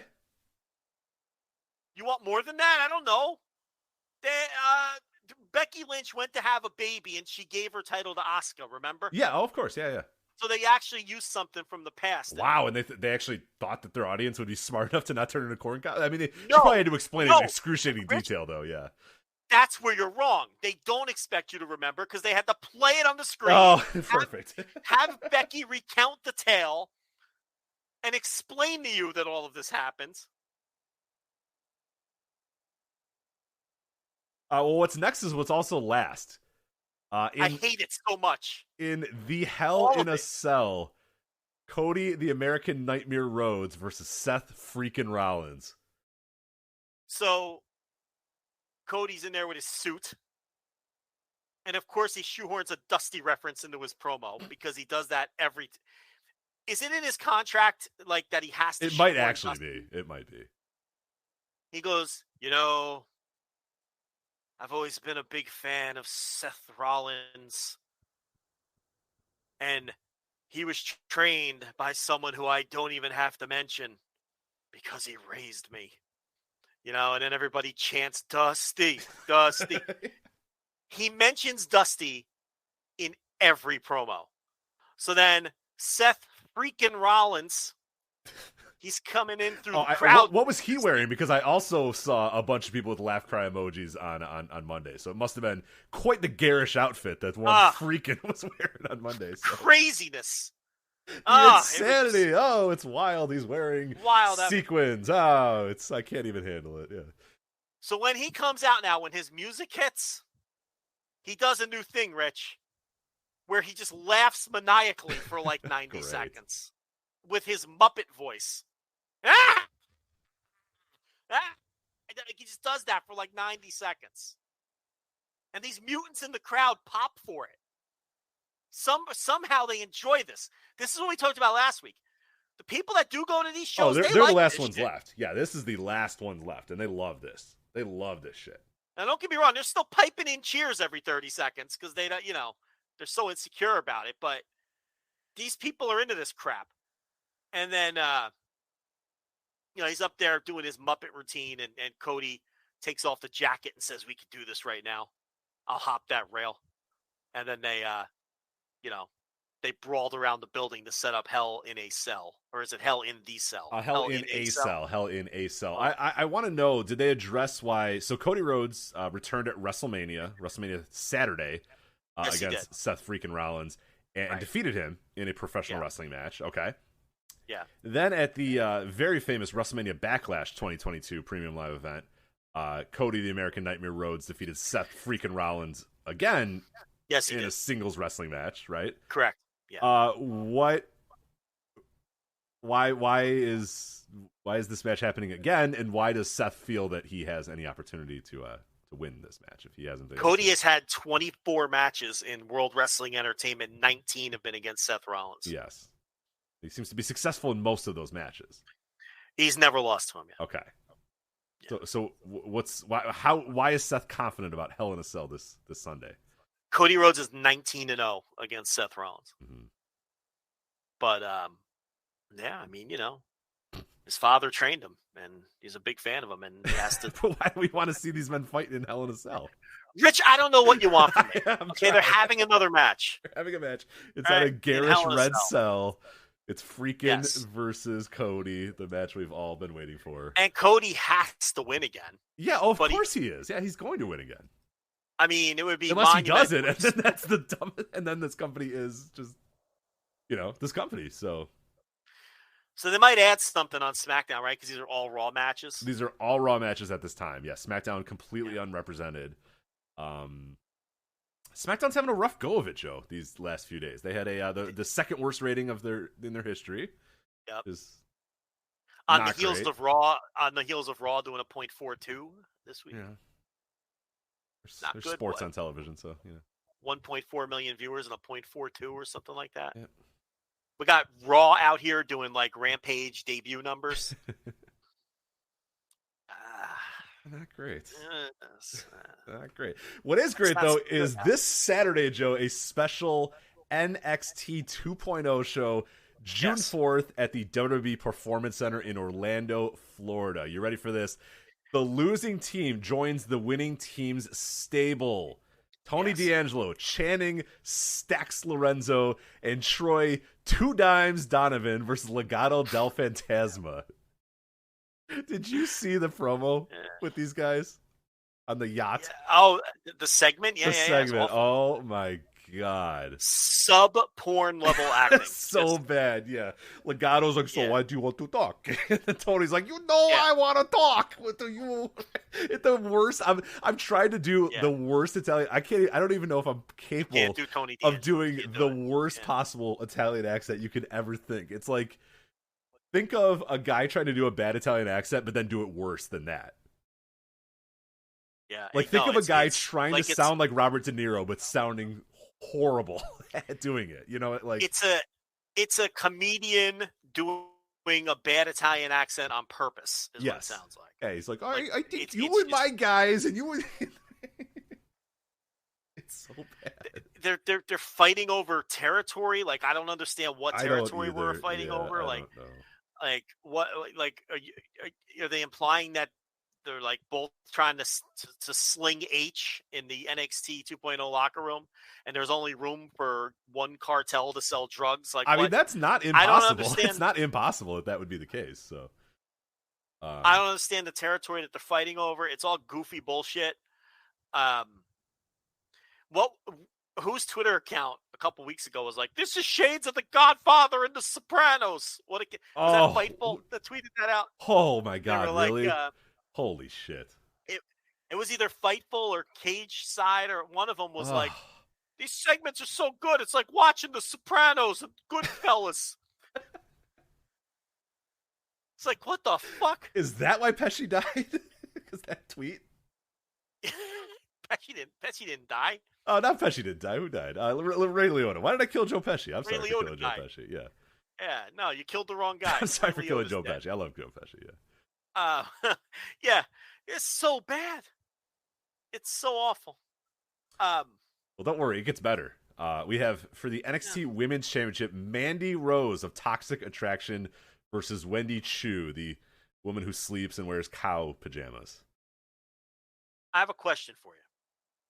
Do you think Toxic Attraction number 3, she has to know her career is going nowhere, right? Like, she knows this. Lacey Lane? Are you referring to Lacey Lane here? Yeah, Toxic Attraction number 3, whatever her name is. So number 1 is Mandy. Number 2 is definitely Gigi, right? Yeah, I know them. Okay. Then there's number 3. Yeah, Lacey Lane, I believe is her name. I'm not putting any effort into understand, because she'll be gone in no time, and yeah, nobody will ever know who she is. She has to know the clock is ticking, right? Like, if she's being real with herself, she has to know that. I don't know, the whole Wendy Chu thing. Like, actually, is her name Lacey Lane? Wasn't that that was Caden Carter's name at one point? How many times I got to tell you? It's Toxic Attraction number 3. Attraction number 3. JC Jane. I apologize to JC Jane. I mixed up my horrific NXT repackaged names. Yes. Now JC that we have that Jane. straight, I'll forget in 10 minutes again and call her Toxic Attraction number 3. People are really working themselves into a shoot with this Wendy Chu. Very talented, doing a great job. You cannot go anywhere with this gimmick. I don't give a shit how good she is in the gimmick. You cannot go anywhere wearing booty pajamas. Wearing udders. Yeah, wearing udders. And your gimmick is you sleep a lot and have a sippy cup. You can't go anywhere. It is a preliminary fucking gimmick. I don't care how good she is in it. There's people tweeting like, oh, she's going to be a main roster star. Not in this gimmick, she won't. Do not work yourself into a shoot. The best case scenario for Wendy Chu is this gets people's attention on the main roster and they give her something else to do. Yes. I can't believe the things people say about her this. Carrying around a giant pillow and a sippy cup. I do not think Vince McMahon is going to really love that on his main roster. There's a ceiling there. It's obvious. And it's called chasing around the 24/7 title. Yes. It's junk. She's doing great with it. but it's junk. My God. What's next? NXT Women's Tag Team Titles, Toxic Attraction. Gigi Dolan and Toxic Attraction number 3 versus Caden Carter and Katana Chance. Did we ever talk about the Katana Chance promo? No. It was awesome. Where the name changed. The one where they're like, why'd you change your name to Katana Chance? And she's like, well, Caden sees me have fun, and then she like winked at him, and I was like, oh, all right. Like implied, there was something being implied there, right? HLA. Yeah. I don't know. I don't know what was being. But then she said, I want to take shots of like whiskey and something. I forget what it was. So then she's just Katana Chance. But she gave the worst. Why are you now Katana Chance? I want to be fun. I like whiskey. I'm now Katana Chance. So now you have Katana Chance and Caden Carter versus Toxic Attraction, Gigi Dolan, and Toxic Attraction number 3. NXT Tag Team titles here. If Julius and Brutus lose, they must leave Diamond Mine. All right, this could be the end of Diamond Mine. It's on pretty thin ice at this point. I gotta say, Diamond Mine not at its peak right now. It's struggling as a unit. It's not going great. I think Hachiman is no more. Bivens is no more. Rust is no more. No, I think Roddy should hop in the ring with the mic and call Vince McMahon a fucking mark and the man to see be what fired. happens. Yeah, see what. Yeah. What's the worst that could happen at this point? I mean, honestly, yeah. I mean, he wants out. Pretty deadly coming into this. Yeah. Look, I could see them on the main roster. I mean, they kind of rock. I can't lie. I think Pretty Deadly rules. I think Pretty Deadly's awesome. And the Creeds. I don't know. Good luck to you, fellas. I don't know. It's not Vince's thing. No. And the one guy's really ugly, so it's like. I mean, I'm just being honest here. It's a television show, and they look for attractive people. It's like it's not a wrestling company. The one guy's kind of, I guess it's kind of mean calling him ugly, but not Vince McMahon's type of professional wrestler. He don't have that matinee idol good looks. Let's just leave it at that. The other one, but I don't know. I just hate. I watched all this today. Why? Don't do that. I've been watching Level Up. You don't have to watch Level Up. Who told you to do because that? because I wanted to watch. I wanted to watch Trick Williams, and he only wrestles on Level Up, but he needs a lot of work. There's a reason he needs to level up. Okay, it turns out he needs to level up. Yeah. He needs to level up. But I mean, come on, he's had like 10 matches. But he wrestled. It wasn't Dante Chen. Dante Chen wrestled the Indian guy that used to be an Indushir, who has a new name on Level Up. Anyway, nobody cares. What are you talking about? You're just saying. I watch Level Up. You're just saying things. I don't know what anything that you just said. I could be making all this up. Yeah. But I just hate everything about WWE. I hate the Becky fucking Lynch 20-minute promo where they recap the whole fucking feud and you have to watch the video board. I hate the way they all cut promos the same way, where they're just talking in their newscaster voice in short little fucking bits so they can be chopped up later. Nobody talks in real life how these people talk. I just hate all of this shit. I hate how everything's bothering me. They all wear WWE gear. I know you don't even know what I'm talking.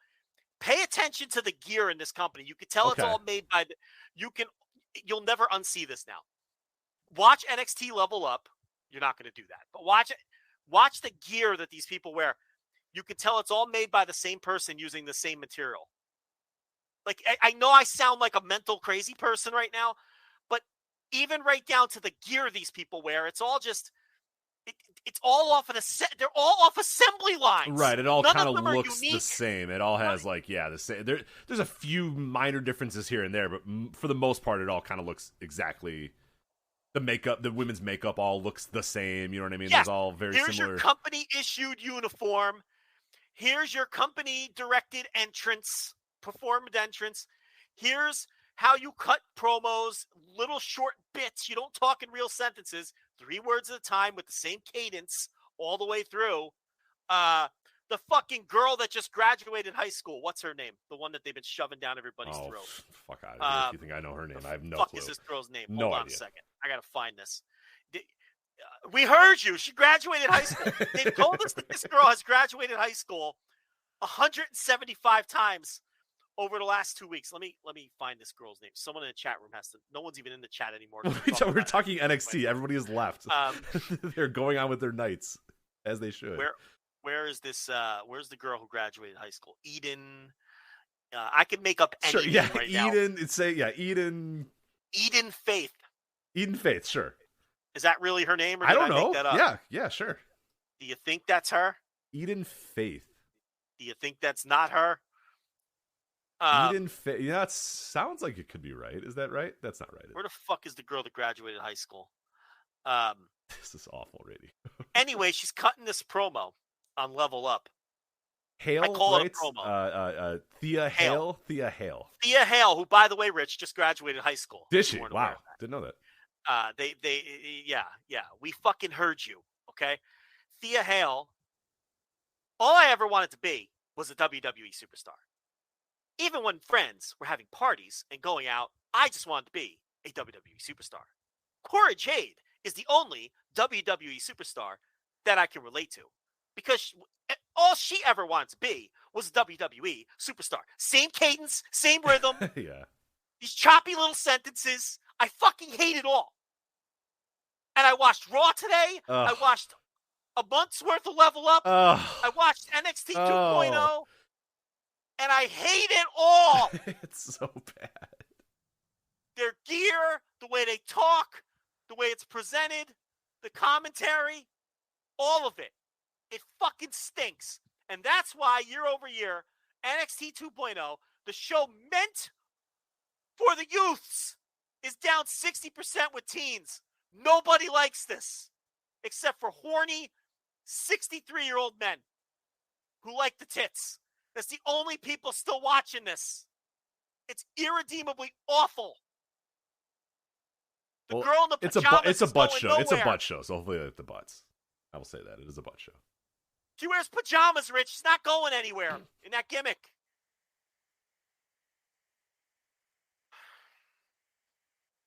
What is this now? Pretty Deadly made up of Elton Prince and Kit Wilson, by the way. NXT North American Championship, Cameron Grimes, who I cannot believe is still there, versus Carmelo Hayes. Yeah, whatever. What's next? NXT Championship, if Braun Breaker is DQ'd, he will lose the championship. It is Braun Breaker defending the title against Joe Gacy. Joe Gacy. Have you figured out what his character is yet? No. Oh. I do. Actually, I have. Oh. He's the eater of worlds, Joe Gacy. This man is destroying Braun Breaker the same way that The Fiend destroyed Seth Rollins. No one cares about Braun Breaker anymore in that little building where you would think that all these people would be over with the creatures that go to these NXT shows. Yeah, the 50 creatures that go to the Performance Center to watch these shows. Braun Breaker isn't over anymore. Oh, no. Because Joe Gacy is doing all this Bray Wyatt shit, flickering the lights on and off, and like the psychological warfare trying to get in Braun Breaker's head, and it just totally sucked all the life out of Breaker. They saw this happen on the main roster with Rollins, and they're repeating the same mistake. But here's the thing. I'm amazed because this company usually is one that learns from their mistakes and makes sure to tell. Here's the bright side, though. Oh, there's a bright side. Okay, yeah, what do you got? Nobody watches this fucking show, so nobody knows. Yeah, yeah, that's good. So one day they can just bring him up, and like maybe if they do a good job, he's still Braun Breaker. He still looks like that. So that's like no one watches this. If you look at those demo breakdowns Meltzer did, any demo that they're chasing, they're losing faster than the others with this show. How can they still be on USA? Women, teens, young men, all the people they're trying to attract with this show are leaving at a faster pace than the people they're not trying to attract. It's so bad. And that's not good, is what you're saying. That's not good. And it's not going to turn around. And I've been watching Level Up, and there ain't much there. When they call in the reserves, Well, that's Saturday on Peacock. If you want to watch NXT in your house, doing a disservice to the In Your House name. I'm very upset. Thea Hale graduating high school. Thea Hale, yeah. Great. I'm telling you. The next WWE superstar. Yeah, you're right, I don't. They have told us countless times that this person has graduated. They had footage from her graduation. She got the cap gimmick. Well, I will say this is a company that has appeared to want to let you know many times how young the women in the roster are. So that's all I'll say about that. It's a creepy ass show. Hey, they told you a lot about how young Cora Jade was. I will tell you, that became a central part of her characters, how young Cora Jade was. Hey, look how now she's attached to... Thea Hale says Cora Jade. Cora Jade, her dream was to be a WWE superstar. And she is like my big sister. So they've linked them in the storyline. Does she also ride skateboards or no? Thea Hale looks like a popular kid, and Thea Hale, I don't think she carries around a skateboard like Cora Jade. Neither one of them ride a skateboard. Right. Okay. But she doesn't. No, she's more of a. She's like a bubbly. That's teen. What I said. I don't think she'd be friends with like the emo Cora Jade. You know. They're doing a deal where she's picking her college, so probably gonna be Chase U, right? I think she already said it was Chase U. Oh, she picked Chase U. Okay. Yeah. All right. Well. Right, they tell great stories in this company. They do. I will say one thing about Dragongate that I did not mention is Don Fuji stole Dragon Daya's skateboard. Yes. Don Fuji, better at skateboarding than Cora Jade. Fuji rode the skateboard. Yep. Huh? All right. Not bad. He doesn't seem like a skateboard. It wasn't good. It wasn't good. Let me temper expectations. It was not good. Was it better than Cora Jade? It was. Well, we don't know. Cora Jade has never ridden that. No, she did that one time. No. She put it on the ground that one time, remember? And then went like twice and then picked it up. She realized she was not good at it. So said, okay. How about Johnny Ace and Shane Douglas? Are you better than Johnny Ace and Shane Douglas? Oh, no, those guys were shredding back in the Dynamic Dudes days. Absolutely, yes. Yeah. While throwing out Frisbees to the crowd, you know. All the cool stuff that people did in the 90s. Oh, God, we're 12 minutes overtime. All right, to talk about Level Up and Thea Hale, who graduated a couple more episodes to watch. Yeah. Level Up, and I'll be all caught up. I got a couple more. Yeah, well, I'll try to do that before Saturday so I can be ready to go for In Your House. Did you know Nigel McGuinness is one of the commentators on Level Up? Oh, God, Did you know that? I didn't know he was still there, to be honest. Yeah. Poor Nigel. Does he have any other duties, or is that it? I think that's all he does. Is he doing? He's not doing NXT UK anymore, right? Well, he might do NXT UK. He might do that. I don't. I'm way behind. I was going to say I don't know who does NXT UK. I'm way behind on it. I mean, I do watch it, but I'm way hopelessly behind to the point where I might just have to let it go. You know. Yeah, you're like September, right? That you fell off of NXT UK. Like this might be bad. Something maybe, I don't know, but I usually will binge them, but. There's got to be something better to do, right? I mean, yes. I can give you a long list of things. I can corner off another day on vacation to just watch NXT UK. No, you don't think I should do that? Don't do that. Go watch random territory tapes instead that day. Pick a year, pick a region, and just go with that instead. That sounds like a much better use of your time. Yeah. So, all right, that is it for us. That is it for the Flagship. Joe will be out next week, back on another one of his. That's a lot of vacations for Joe this year. Give me a break. Pointing this out, I go on a few, and it's here's another vacation. Here you go. A few? Yeah. I guess I shouldn't talk. All right. Anyway, stones, glass houses, any of that stuff. Anyway, that is it for us. So that is Joe. He will not be here next week, of course, because he's on yet another vacation. I am Rich. That is it for the Flagship Podcast. Follow us over at Voices of Wrestling. You can also subscribe to us at flagshippatreon.com. Discord, voicesofwrestling.com/Discord if you want to join that as well. But that is it. So for Joe Lanza, I'm Rich Craich. We'll talk to you next time on the Flagship Podcast. Take care. Your favorite band's about to play a sold-out show. You got in. Over here. With a friend. And found a spot close enough to see the set list. They're definitely playing your song. When you're with Amex, it's not if it's going to happen, but when. American Express. Don't live life without it. Introducing Under Armour's Infinity High Sports Bra. Its ergonomic design is molded to support the natural movement of your body. With cord-out padding, the better breathability eliminates extra bulk without sacrificing support. And quick-dry padding is Under Armour's fastest-drying padding yet. When you're lifting heavy, running fast, and pushing yourself further than ever before, you need a bra that will help you go that extra mile and make you feel your best. Shop the Infinity High Sports Bra now at UA.com.